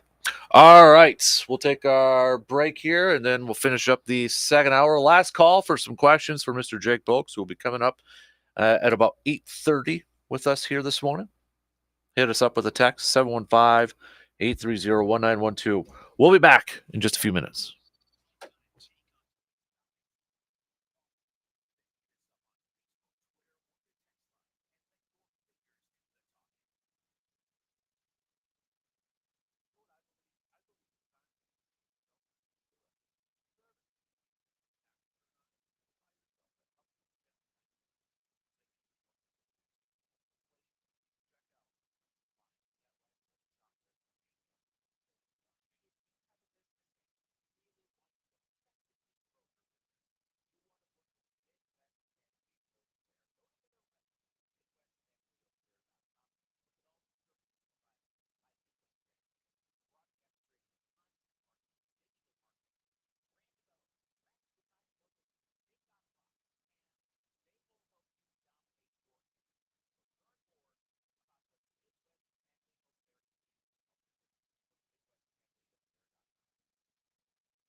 Looking for somewhere to maybe grab a quick lunch. Did that yesterday. Good friends, Ray's place over there. Awesome. Awesome hot beefs. Spanish stew is rolling over there as well. Goodness gracious. Good to hang out with G-Man, JR, Josh, and of course, Dave and his whole staff over there at Ray's Place, Water Street in Eau Claire. So if you're looking for somewhere to maybe grab some lunch today or maybe a quick dinner or something like that, Ray's Place, baby, Water Streets. Go visit our good friends over there. Tell Dave and the entire staff we said hi. I'm going to have to make that a weekly visit over there. Man, so good. So good. And just good to hang out with some good people down there yesterday. So before we finish up the first hour, we got obviously we'll get back to some more texts and such. Saw this on the X/Twitter. This is from Adam Brenneman, who college football analyst, and this was a tweet that he posted out last night. And he said, and it's a quick video, and I'm going to play it because it's only a little over a minute. But he said, I sat down with Jeff Hafley just a few days ago in Boston College. Now he's heading to Green Bay. But before he took the job, he told me about the defensive scheme he plans to run. This is what Packer fans can expect from their new defensive coordinator. So I'll play it. Again, he's probably a dude that we don't know a whole lot about. New Packers defensive coordinator. We can read, watch a lot of the stuff, listen to the stuff, kind of force or base off our opinions on that. But considering this was just a few days ago, it might give you a good impression of what he plans to do in Green Bay. Again, audio courtesy from Adam Brenneman and his show Next Up with Adam.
There you go. So that's again just a little bit from Jeff Hafley, the new defensive coordinator for the Pack. I maybe giving you a little bit of a inside look at what you can expect this Packers defense maybe to look like, or what they're going to run and such. So we'll get back to some more of your thoughts, but maybe could we see kind of a 4-3 front? Could we see a little bit of a change in that? Could we see a little bit of a mixture, as you kind of heard say there a little bit too, kind of acting and such? Could we see if it is a 4-3? If it is a 4-3, Gary kind of hand in the dirt, maybe similar to a Micah Parsons in Dallas. Kenny Clark, you got Devontae White in there. Preston Smith, maybe the other end over there. Lucas Van Ness, hand in the dirt type of player. And if it is kind of a 4-3, do they need another linebacker? We talked about inside linebackers the other day in terms of our consulting series, which we're going to get to another consulting series coming up just past 8 o'clock. But when you look at inside linebacker here, and I think now with the news, we might want to look at outside linebackers in this thing. I'm going to switch it up. I was going to go with an offensive one, but I'm going to switch it up and do outside linebackers. But if it is a 4-3, kind of a base, and we know it's a lot of teams, 3-4, 4-3, whatever, nickel. You see a lot of teams kind of adapt and such. But if you are going to have that 4-3, you've got Quay Walker. Does he transition maybe to a strong side, weak side linebacker, move him at middle linebacker? What does it mean for a guy like maybe Devondre Campbell? Do you keep him on for another year? Isaiah McDuffie. In fact, Isaiah McDuffie did play for Jeff Hafley at Boston College. Not A.J. Dillon. Their time didn't coincide. But with Isaiah McDuffie, knows him a little bit. Maybe that benefits. Maybe that's your 3. And if that's your 3, you probably still need a little bit more depth. So maybe a linebacker moves up on the priority list. And then you heard him talk about safety. We know that position probably needs some more talent. Needs an influx of talent over there. I don't think it's a big shock when you go to mock drafts or look out there and see who should Green Bay target or what's their biggest need, and you're going to see safety across the board. And some of those defenses that he's talked about, that he's worked with, you look at their secondary, their back end secondary. It's an active secondary. So now that we may have a glimpse of perhaps what style of defense or at least some of the stuff that he wants to do. We talked about he's a press coverage type of dude too. He wants his corners up there. How does that affect the corners? Do you bring in maybe a couple different corners? Jair, I think, would be good. Carrington, I think, has got the swag for that too. How about Eric Stokes? He's got the makeup speed. But I do think the 3-4-4-3, it's not as different as it used to be back in it. When I say not as different, there's not that hard line difference where it's like, oh wow, okay, 3-4 compared to a 4-3, completely different. I think it kind of that gap has closed a little bit more. But I mean, when you've got your ends like a Rashawn and Preston and Lucas Van Ness, I feel like if it is going to go to a 4-3 scheme, that transition will be relatively simple for those guys. I was reading a little bit from Bill Huber here too. It says beyond scheme, one scout said that Hafley played with, quote, an aggressive mentality. I think Packers fans, that's the word we're hearing a lot, right? What we're hearing a lot about is aggressive mentality or aggressive. And I think that's what has a lot of people excited about when they hear that they want to see a more aggressive defense, that they want to see, playing up at press man coverage. But we shall see. Now we shall see. See it. We'll see it in the fall when we get to guys on the field and that sort of stuff. But I think there's some cautious optimism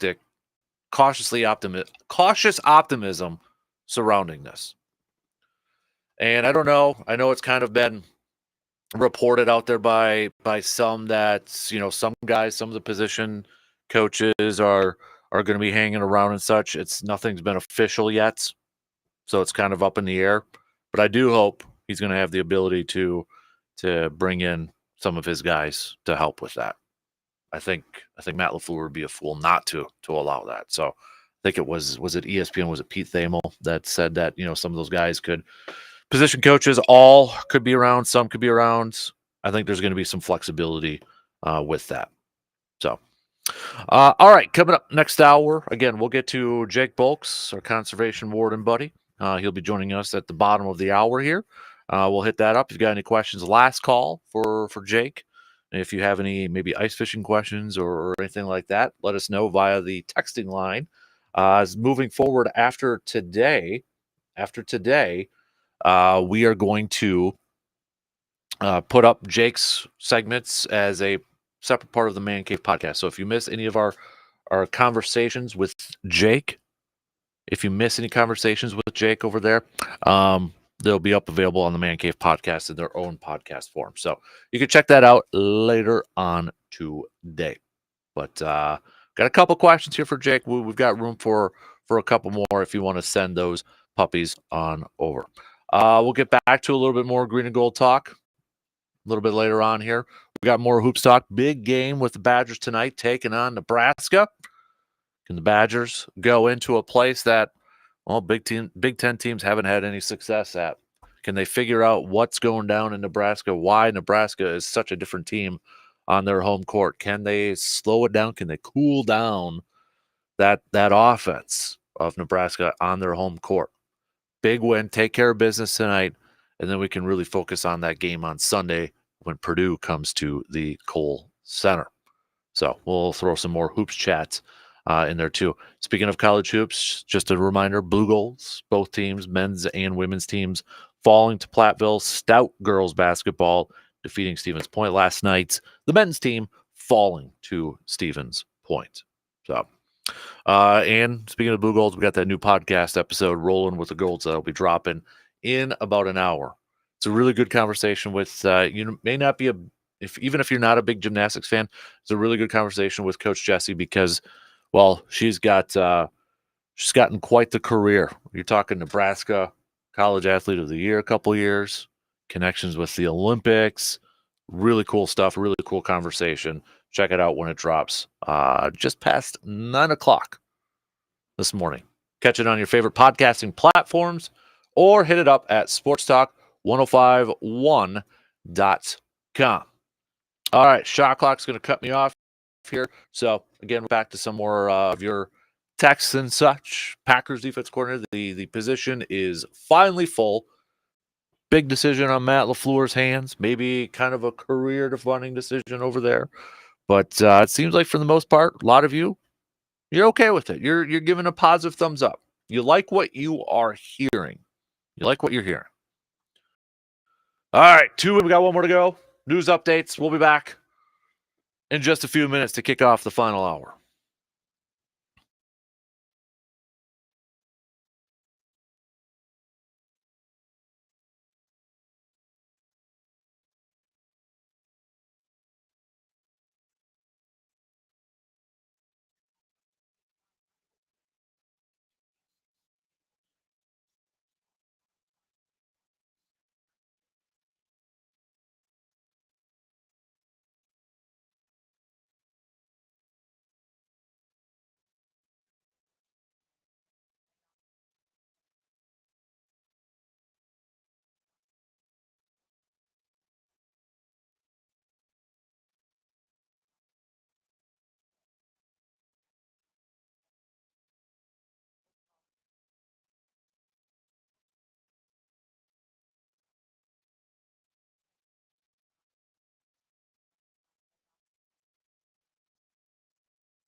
Third and final hour kicking off right now.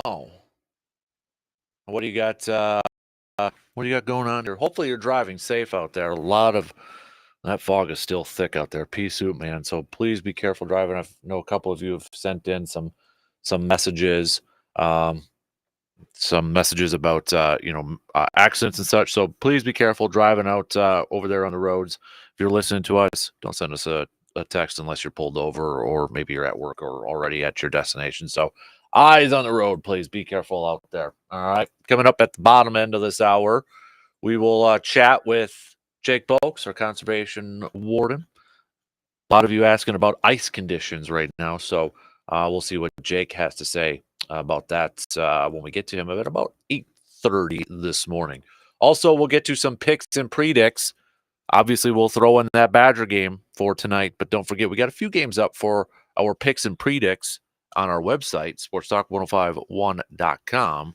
And bragging rights are at stake on this thing. Okay, no football games to choose from, so we got a couple of basketball games on there. So I try to just keep the games when we got them up there. I'm trying to keep the games that are just on the weekend. I don't want to throw a random Tuesday or Wednesday one in and somebody gets mad because they didn't know that it was out there and they missed it. So I try to keep it to like a Friday, Saturday, Sunday. So you got a little bit yet, but go over there and make this is only a couple for this week here. So go get those picks in. All right, go get them in. We got a few messages to catch up on. I live in a dream, Jeff. Again, I'm thinking with our new defensive coordinator, we are going to find out quickly how good the players on staff really are, which has been a question for a couple of years. Excited to see. Another one, the hire of Heffley is the opposite of Barry. Number one priority is a roaming, playmaking, free safety. Buda Baker trade would be the best way to solidify the back end defense as a 4-3, 4-2-5 hybrid. This defense is going to get some more speed. Look at San Francisco and Jets. We've got Ben also saying over here too, very intrigued about the hiring, loving what I'm hearing about so far, but we won't know the full results until we actually see it on the field. Another texter saying everybody complaining about that if he's a friend of Matt LaFleur's or not. Just chill. Yeah, I can't say that word. I'll just say chill out. Who cares if he's friends with Matt LaFleur's? All I care about is if he's a really good coach, and we won't know that until we hit the field. There's various. I'll be honest with you too, and I know I mentioned it a little bit earlier. I don't really care if he's a friend of Matt LaFleur's or not, and I don't know why it's being made such a big deal out there. Was it Pete Thamel from ESPN said that there were really good friends, and then you had Tom Silverstein from the Journal Sentinel and Matt Schneidman from the Athletic saying, no, they're not. Like they know each other, but they wouldn't consider like BFFs, kind of like him and Robert Saleh are BFFs. So I don't care. I really don't. You see examples of both sides. Andy Reid's got buddies on his staff. Brian Dable didn't have buddies on his staff, and him and his defensive coordinator had a fight halfway through their second season. He's no longer there. I mean, so you see it work both ways. I don't care. I don't care if they're friends or not. I just want a coordinator that's going to go in there and play or call a good defense, scheme a good defense for crying out loud. So we got another one here from Greg. Greg saying, I don't know anything about this guy, so I'm willing to see the results on the field when we get there. It definitely will be interesting to see if they do change up from a 3-4 to a 4-3.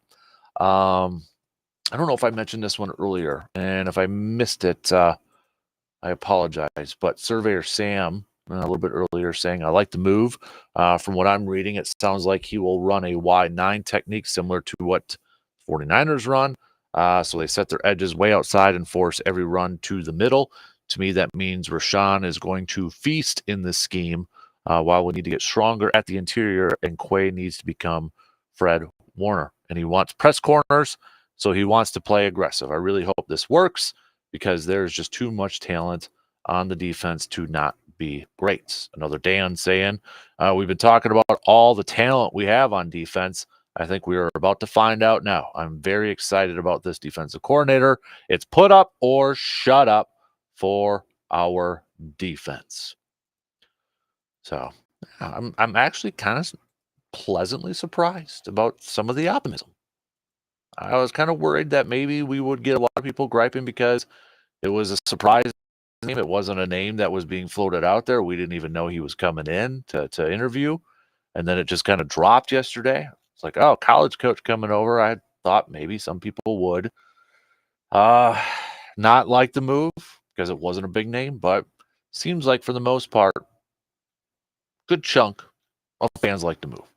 A good chunk of them like it. I like that. Let's have the optimism there. So, all right. Hoops wise, Badgers in action tonight going up against Nebraska. We've quoted the statistic how many times already, but Nebraska, they play really, really good at home. And that's the challenge that Wisconsin has going over to Nebraska. They are just a 1.5 point favorite for this game, but Nebraska nearly shoots 50% from three. They're scoring over 80 points a game at home. And I mean, it's completely different when they go up against Big Ten teams on the road there. So Wisconsin's got to battle that element tonight going up against Nebraska, not overlooking this game and focusing on Sunday against Purdue. Wisconsin's got a heck of a chance here, though. If they take care of their own business these next two games, they got a heck of a chance to maybe climb up in that top four in the AP polls. I know it probably doesn't mean a whole lot at this point in time, but that'd be pretty darn cool. I'm not going to lie. It'd be pretty darn cool here. Just looking at Nebraska here too. So they're 5-5 in conference play. They're 15-6 overall on the season. But you look at their home games. So they're coming off of a loss against Maryland, 73-51, but that was on the road. Week prior, they defeated Ohio State 83-69. They defeated Northwestern at home, 75-69. Lost to Rutgers on the road. Lost to Iowa on the road. Beat Purdue at home, 88-72. They did lose to Wisconsin on the road, 88-72. Beat Indiana at home, 86-70. Undefeated. And they got a tough stretch coming up here too. So they got Wisconsin tonight, and then they got Illinois coming up on Sunday, and that's at Illinois. Wisconsin's defense is going to have to comply. They're going to have to defend that perimeter. Hands in the face. Trying to all the shots. And making sure they win that defensive battle down low, too. Got to take care of business there. But, man, I really hope they do because that's going to set up for quite the game on Sunday. I mean, it's going to be a great game anyways on Sunday, but it'll be a little bit of a downer if Wisconsin loses tonight and they go into Sunday's game against Purdue. I mean, that's going to be for first place at this point in time for the Big Ten. Wisconsin, if they win tonight, they'll have that half game lead. But man, that would be so cool to open up next week, and we're talking about Wisconsin as a top 3, top 4 team in the dang country. Marquette. Anybody wondering Marquette? Because I know we got Marquette fans too. Badgers get a lot of chats and attention and such, but you got the 9th-ranked Marquette Golden Eagles. Their next game isn't until the 3rd on Saturday when they go visit Georgetown. But we're starting to get in that final stretch, final month of the regular season here. Just about 10, 11 games, depending on the schedule and such. So about time to maybe start to shift the focus to a little college hoops here, and then we've got the bracket coming up. Bracket challenge. We're going to do some fun stuff with the bracket challenge, I think, this year. Other hoops chat here quickly. Bucks falling last night to the Portland Trailblazers. Damian Lillard homecoming. Adidas renamed their court after him, and a lot of fanfare with Damian coming back to town and such.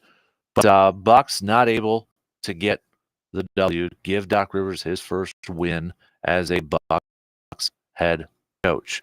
Not a ton of production outside the top 4 for the Bucks. You had Giannis, 27, Middleton, 21, Lopez, 19, Damian, 25. Now that's pretty much it. The only other guy double figures scoring was Bobby Portis coming off the bench at 11. One thing in these couple of games, now I don't know if this is going to be something that's going to be kind of a thing now with Doc Rivers. But if we look at these last two games with the Nuggets and last night with the Portland Trailblazers, Doc has a little bit of a shorter bench right now. He's going with a little bit of a shorter bench because he only played 4 guys off the bench, and each starter, except for Malik Beasley, but he was close, but each starter was over 30 minutes. Beasley had 29, but Dame played 40. Brook, 36. Middleton, 34. Giannis, 38.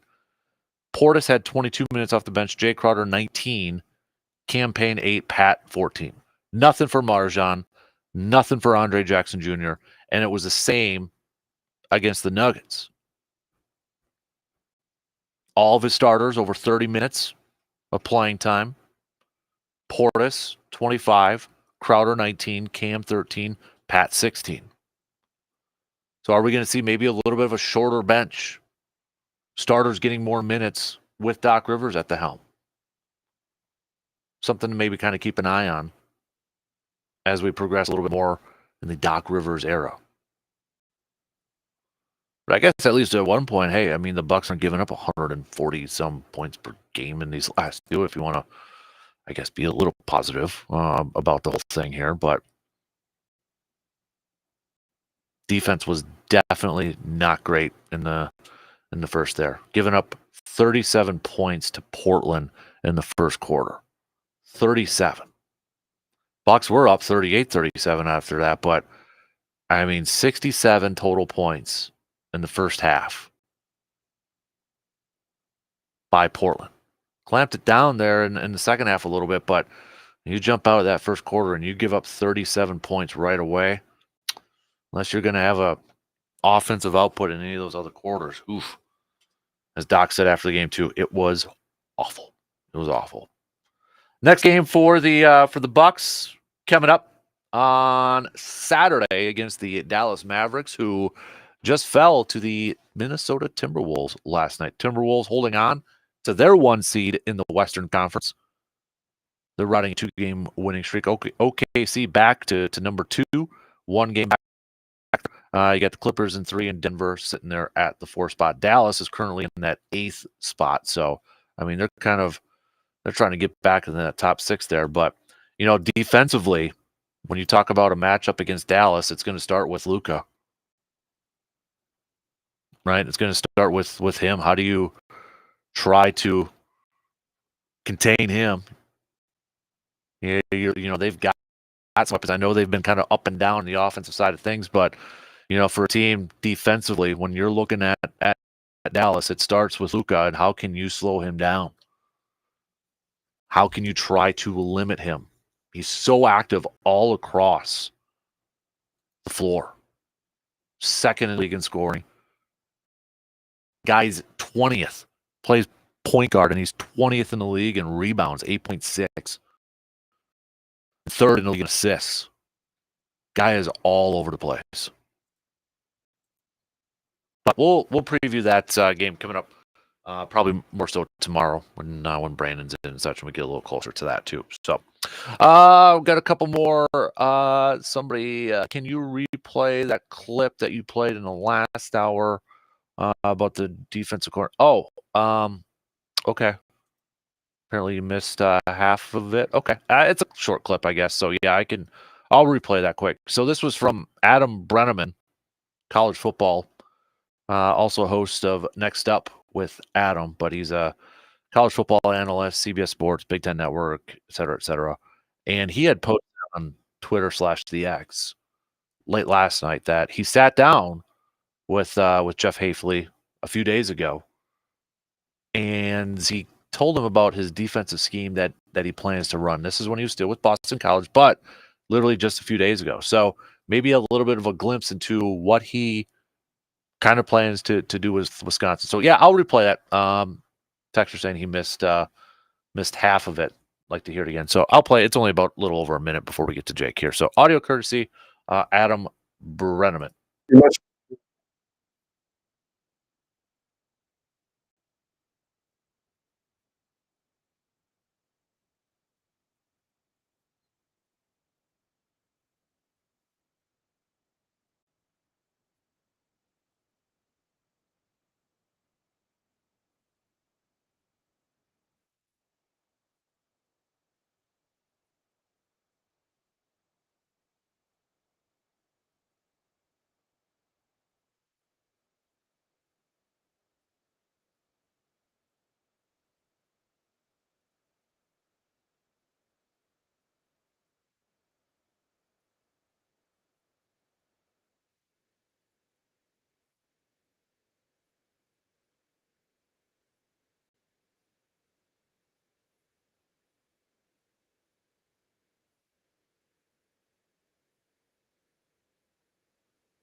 All right, so you heard him talk quite a bit about defending, the running quarterback and kind of focusing on that a little bit there.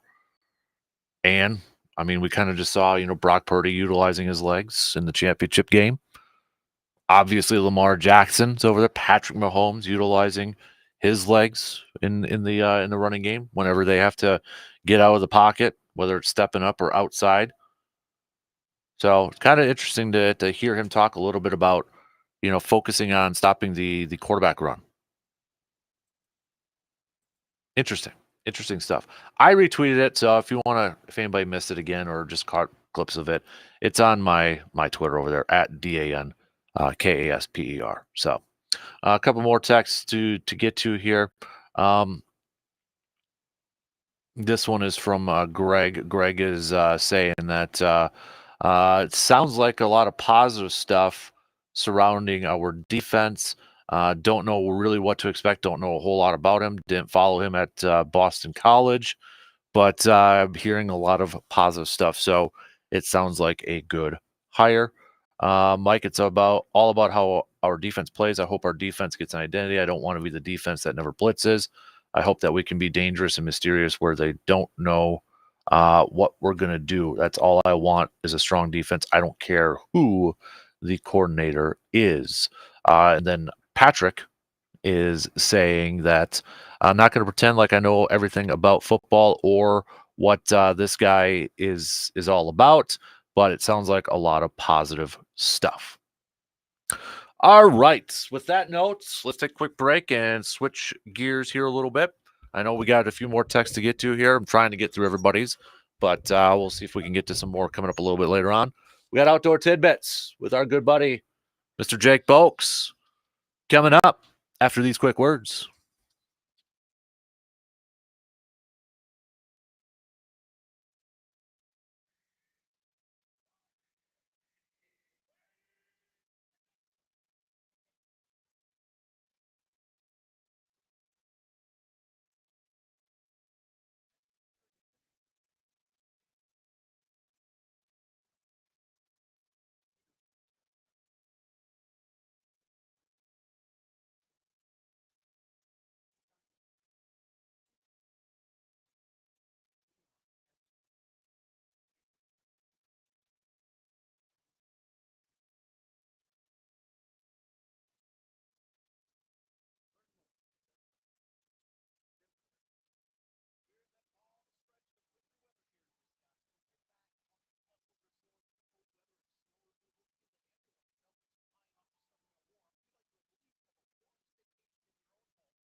teams face off in the 7th and final game of Rivalry Series USA versus Canada, Sunday, February 11th at 1 p.m. at the Xcel Energy Center. We've got a pair of tickets to go watch the finale. Just click on Fan Cave at sportstalk1051.com and scroll down to the prize dugout to enter to win. Watch Team USA versus Team Canada from Sports Talk 105.1. ServiceMaster of Chippewa Valley is your local expert when it comes to fire and water damage, carpet and air duct cleaning, mold remediation, and trauma. They're when you need them 24 hours a day, 365 days a year. Trust comes in the yellow truck. Learn more at ServiceMasterChippewaValley.com.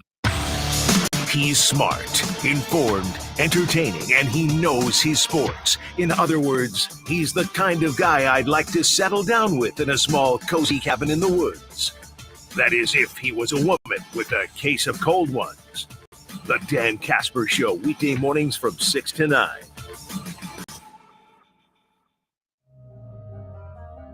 Answering your questions and giving you the tips you need to be successful and safe in the outdoors. It's time for your Outdoor Tidbits. Have a question you'd like answered by Jake? Send it to us, and we'll ask for you. Mother Nature at least hasn't been kind if you are an ice fisherman out there, no doubt about it. So let's get the latest on our Outdoor Tidbits with our good friend, Mr. Jake Boakes, Conservation Warden for the great state of Wisconsin. And Jake, that's where a lot of people are, kind of chimed in with some questions here. They were wondering about ice conditions. And I don't know if you've been out on the ice too much with the warmer weather out there, but I got to imagine in some areas it's probably not too good right now. No, I haven't been out too much. I mean, I've been checking guys here and there, but not really exploring the ice. Just like if it was a cold year, we kind of tell you the same thing. Is like make sure to go around and check it. Always, be checking, doing some experimental holes and just making sure where you're going is safe. This year is going to be really important, to check the internet or check the local bait shops and just kind of find out what's going on. Because there's some places where you can definitely see ice, but it's not safe. So you just really got to be safe this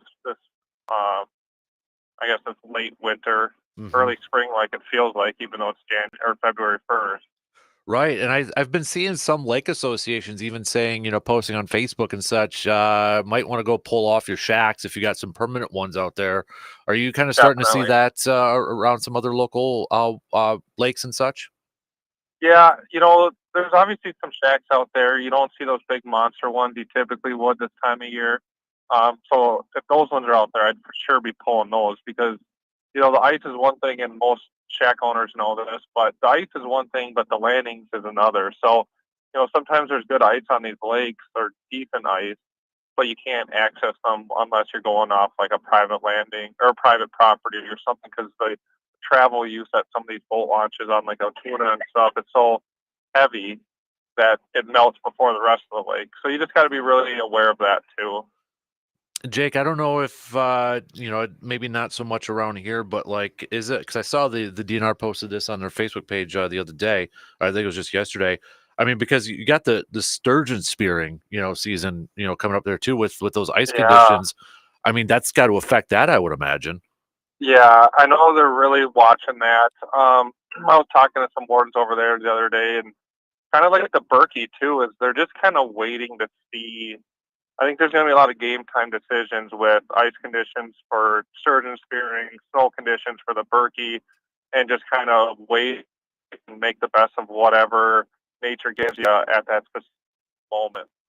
And I know we've had some ice fishing contests like Jigs Up is being canceled as well. So definitely, can you think of another year like this where we've had like a warm January and February like this, Jake?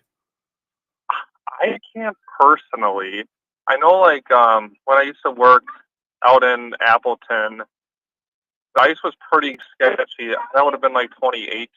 Okay. That would have been like 2018-ish, 17 for the sturgeon conditions, but I was still driving my squad on the ice, so it was obviously good enough for that.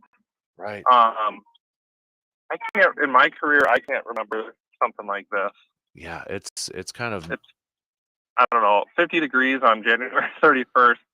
I just expect to be driving down the highway and seeing turkeys fanned out and stuff like that. But we're still 3 months away from that, basically. Yeah, exactly. Like, I feel like I should be asking you some spring turkey hunting questions or something like I do that to too. get going, or even heck, opening day for open water fishing for crying out loud out there. But it's so I don't know how to describe it. Like weird is the only word that comes It's to mind. weird. It's kind of surreal. I think a lot of people, it feels like spring's here, but you got to be mindful that in 2 weeks from now, it could drop back down to cold snaps and be freezing and making ice and even snow, and that would be normal conditions.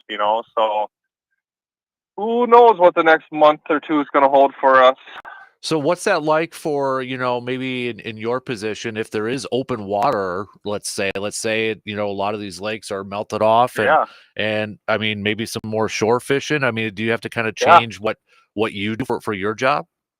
yeah. So we're pretty. I don't want to say we chase the people, but we're always just following what everyone else is doing. So if it's ice, obviously that's why we're on the ice. But if there's no ice and people are on the boats or the shorelines or they're doing some early season trout fishing because that's the best opportunity now, then that's what we'll be doing. So kind of like I mentioned a week or two ago, we always seem like we have follow up from the fall, whether it's different deer complaints or hunting complaints that we kind of finish up, and that's what we're doing a lot of. But we're also getting out there and checking fishermen and doing stuff like that. And I've definitely been hitting some of like the shoreline fishermen in different spots because that's kind of where some people are along the river per se. Hmm. Because the Chippewa is unique, where the Chippewa, you can fish there year round, and a lot of times it is open. I feel like was it last year, in the spring, we were talking about the insane high water levels. Yeah, it was. And I almost feel like right now maybe we don't have to worry about that when it gets to spring at this point. Well, at this point, yeah, we're not going to have that big winter melt off because there's no snow up north. So unless winter comes really, really, really late, you're right. We might not have that big influx of melt and rain and stuff like that. Um, and it might kind of be a more docile spring where you're able to fish longer, which is good sometimes too. Those floods help a lot of different ecosystems, not only the river, but some of those areas that need the flooding. Hmm. But at the same time, it makes it hard for us sometimes to fish or access those backwater areas. So maybe we'll have a better spring fish this year.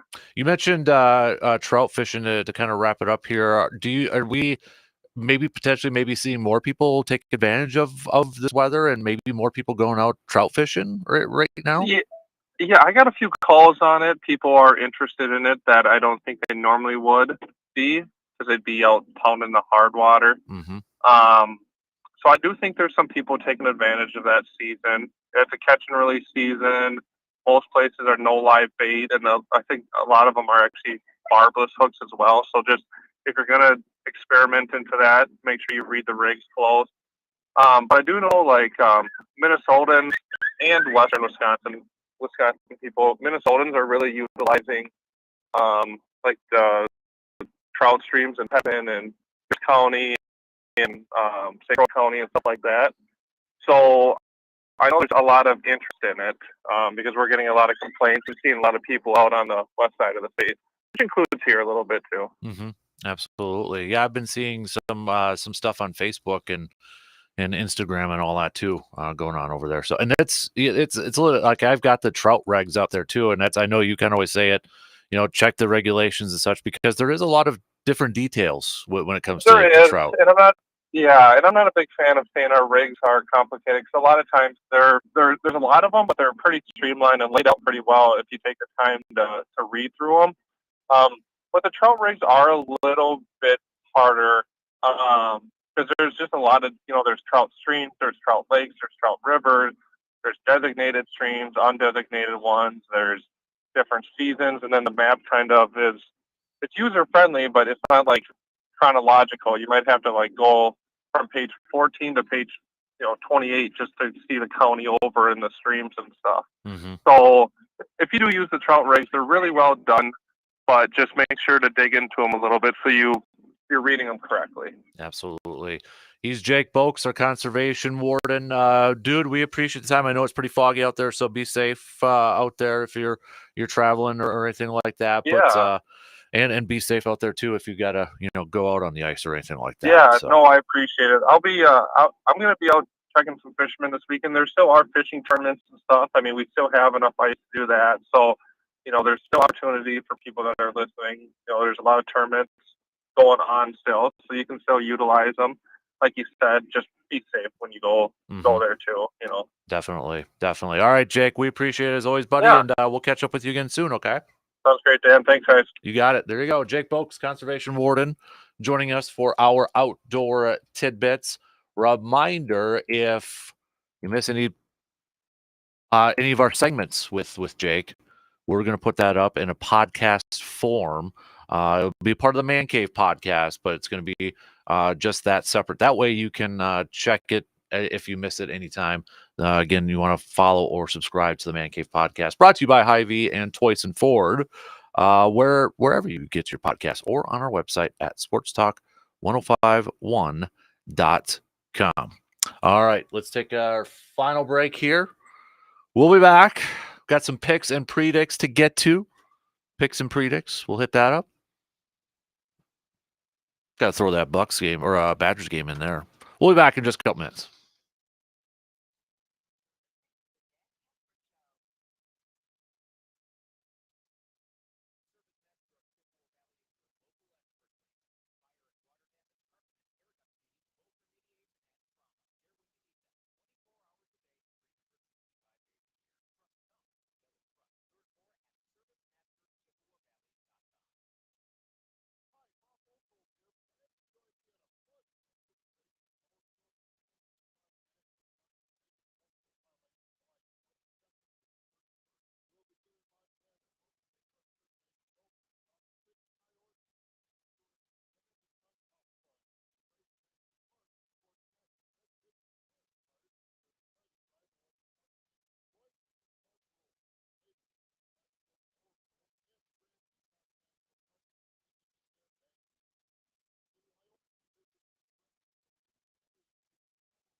Picks and predicts time brought to you by the Elbow Room in Eau Claire, located right next to the Banbury Place.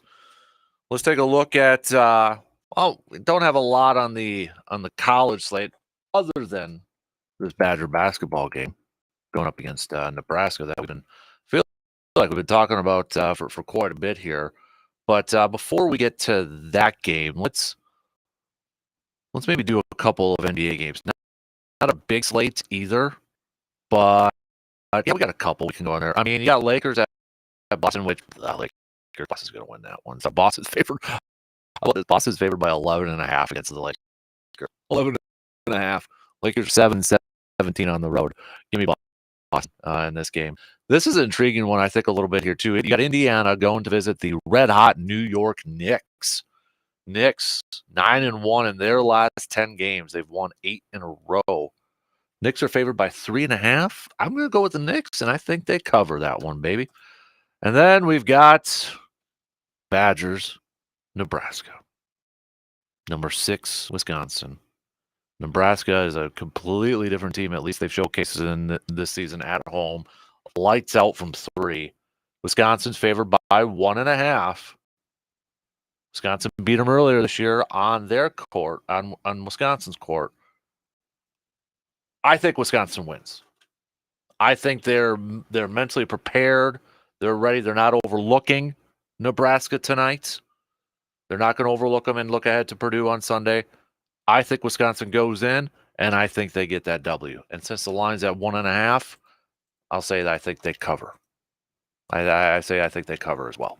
So, all right. We got some more text. C-Bomb saying the wide 9 is awesome if you got a linebacker that goes sideline to sideline, and we do with number 7, baby. I am stoked.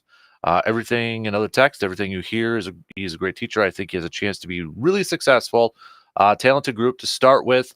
5 picks in the first 91 picks to fill in the roster and free agency. Goody reloaded, not rebuilding. Another texter, do you think he's going to be able to bring in his own assistants? So again, there's like different various reports going on there. You had Pete Thamel from ESPN say, and he was the first one to break it, and he said that some, if not all, the assistants would be returning. However, Tom Silverstein, different report, Tom Silverstein from the Milwaukee Sentinel says likely to get new assistants. So, I mean, the moral of it all, who in the heck knows? We'll probably know in the coming days here. So you got one side saying, likely, some or all going to be coming back. Then you got, a local reporter saying, likely to get new assistants. So we'll see. We'll see how it all plays out. Maybe a couple stay around. Maybe it's a complete wash and everybody goes out. I don't know. I will say this. I do think it would be beneficial for him to bring some of his guys in. If you are going to kind of completely change your defense or you're going to be bringing in something new, I think it would be beneficial to bring in some of your guys or some guys that that can help transition to the style of defense, teach the style of defense, guys that maybe you're a little comfortable with. I think it would be beneficial for that, allowing him to bring some people he's familiar with, some people that he trusts, and know that can help kind of, I guess coach and teach this new scheme coming in. But I would imagine we're probably going to hear in the next, few days whether there's going to be, some guys moving on, let go, and other position coaches being brought in and such. Speaking of coaches, though, in the NFL, we're down to one opening, but maybe that's getting a little bit closer to being filled. So yesterday, the Seahawks made it official by hiring Mike McDonald, the defensive coordinator from the Baltimore Ravens, as their new head coach, which, I mean, if you think about it, it kind of makes sense considering the Ravens' success against some of the Shanahan-style offenses out there. And now you got Seattle like, okay, we want to slow that thing down, bring in the defensive coordinator who's had some success against it. So that hiring became official, which kind of sparked a lot of conversation from Packers fans yesterday about, okay, Packers interviewed a couple, or reportedly going to be interviewing a couple of Ravens assistants. If they wanted one of those guys, you're probably going to have to pick up the pace here because, one, Baltimore's going to be looking for a new defensive coordinator. Two, McDonald might be bringing one of those guys as his defensive coordinator over too. So, but that point was mutes after all that. So now only Washington is available. And I know there's some chitter chat on the socials, on Twitter and such, that it's going to be Dan Quinn. At least some people think it's trending towards it's going to be Dan Quinn to be the head coach over there at Washington, which be kind of interesting since Dan Quinn will be going up against the Cowboys at least twice a year in the regular season. So a little familiarity over there, right? Kind of familiar there, but we'll see how it all goes. I think now you're probably going to get an announcement today or tomorrow. I mean, who else, unless they're really eyeing somebody from the 49ers or the Chiefs, which I have no idea who it would be at this point, but I think you're going to know here in the next couple of days.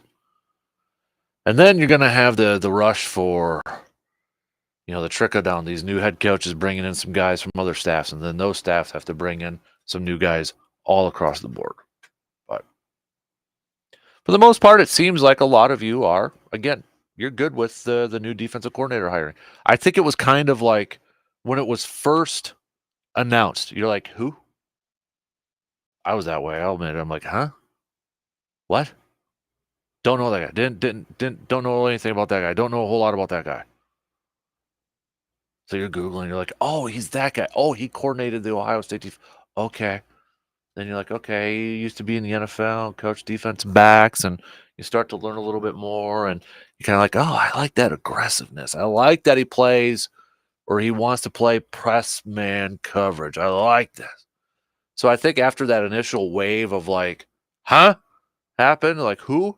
And you started to learn a little bit more. I think that kind of like rolled into a little bit more optimism surrounding this hire from Packers fans.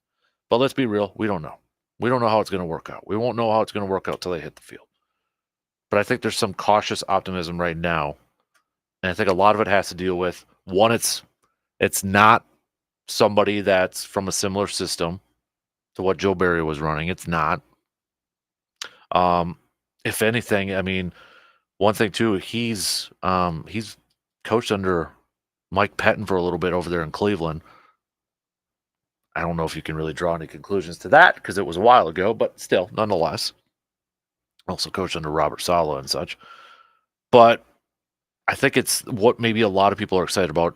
The stuff that we're hearing about him, like some of his philosophy, some of his scheme, I think some of them are exactly what a lot of Packers fans wanted to see from a defense. They wanted to see an aggressive defense. You keep hearing this word aggressive surrounding him. You wanted your corners to play closer to the line of scrimmage, play a little press. You hear that. You're hearing a little 4-3 stuff kind of being floated in there. I think a lot of fans like that too. And I do think if it does transition into a base 4-3, which again, base defenses, not a lot. I mean, you're spending a lot of time in nickel and such. I think you're going to see some flexibility with this. But with base defense 4-3, if they do have Rashawn Gary and Lucas Van Ness and even Preston Smith transition to an end, I think they can do it. I think those guys can do it. I'll be curious if it is a base 4-3 defense, how the linebacking group's going to look like. Because if they do move on from Devondre Campbell because of a cap casualty, it's going to be one of those that if you move on from him, you save a few $1 million, but it's still a high dead cap hit. He's got a big cap hit this year. I think the one position group now to kind of watch is going to be that inside linebacking group. How's that going to look? What's that feel going to be? And maybe, it could be 4-2-5. I think somebody mentioned that a little bit earlier. We're still, just Quay and somebody else, kind of similar to the 49ers, Fred Warner and Greenlaw over there. I think you're going to have some flexibility. I think you're going to see that a little bit more.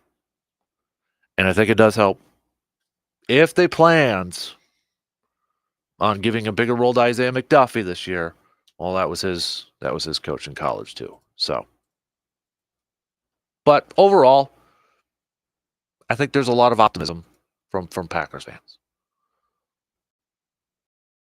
Reality is we don't know how it's going to play out, but hopefully we see a turnaround with this group and something that kind of sparks a little energy, enthusiasm. That's what if you do yourself a favor, go like kind of YouTube some stuff or Google it or whatever and find some video clips of this new defensive coordinator. There was one that I was watching last night. I think it was last night. So either last night or really early this morning. He was mic'd up when he was at Ohio State and defensive coordinator. He was mic'd up for something, for like an interview and such. And he was conducting practice. And it was a high energy practice. And one couple things that like he was really preaching on was everybody going after the ball, everybody flowing to the ball. There was a kind of an interesting drill that he was running. I mean, just active and then tackling, like really focuses on tackling. But go and do yourself, if you want to know a little bit more about him, if you want to know a little bit about maybe some of his style or his thought process, go on YouTube and such and look at him. There are some good videos and just kind of seeing how he interacts or how he runs practice and such. I think he's going to bring a little high energy to this group. All right. I didn't get to another consulting thing, so I'll have to hold on to it maybe for tomorrow unless we get, again, more breaking news and such. But tomorrow, maybe we'll hit that up. We'll see if we've got any more news surrounding maybe some more position coaches moving on or coming in and that sort of stuff. Goody's holding a presser today. Brian Gutekunst's holding a presser today. End of the season presser. We'll recap some of the stuff that that he'll say tomorrow. Anything of noteworthy? I don't know if we will or not. But it'll be interesting to kind of maybe do a little side-by-side comparison because when he did have his in-season one, that was the one where he's like, you know, we got 10 games left and 10 games to decide about essentially what he said was 10 games to decide on Jordan Love. And he talked about, you know, at that point, defense kind of doing a lot of the same stuff that they were last year and, you know, inconsistencies on the offensive side. So it'll be interesting to kind of do a side-by-side comparison and you know, go back to what he said when there was 10 games left in the season and kind of compare it. Now, I'm sure he's going to sing the praises of Jordan Love. Going to be like, yep, we got our answer.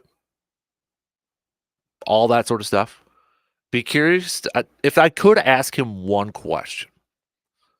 If I could ask Goody one question, it would be with the defensive coordinator hiring and knowing, because I'm sure he's got an idea, and knowing maybe what they want to do schematically on defense, how does that change his approach to the offseason in terms of, you know, line like decisions? Do you keep a Devondre Campbell?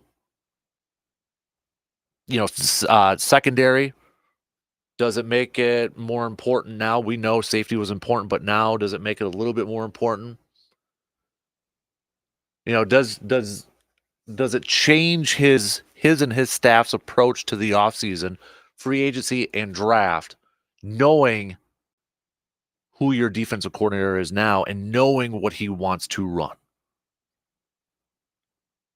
And you might get a typical general manager response to that, but if I could get a real answer from him, I'd like to know that. Like, how does that change his approach? And did anything, I guess a follow-up to that, did anything that he saw down the stretch, you know, since his last presser to where we're at now, how that season ended, did anything change maybe in terms of, okay, maybe I don't need to address this in the offseason, or, okay, it's not as high as a priority anymore? What did he see at the end of this season that maybe he's like, okay, maybe I don't need to go out and get another left tackle or wide receiver, whatever the case may be? And I'm sure he won't ever say it, but a lot of his decisions too, a lot of those picks, he's got to be feeling pretty good and maybe solidified a lot of his decisions there too. And I think a lot of people are probably going to ask, I think some of the reporters, if nobody asks this, then what the heck? But somebody's got to ask about the kicking. I don't know what he's going to say. And I know they brought in a undrafted rookie shortly after the season got over with. But I'll be curious to know, like, does he regret, and he won't admit this, I don't think, but does he regret not having a veteran in camp or bringing in a veteran towards the end of the season? Does he regret how they went about with the kicking situation? All right, that's going to do it for us. DP and Danitz, they're up next. Let's do it again, 6 a.m. Appreciate all the texts and comments. Let's do it again tomorrow.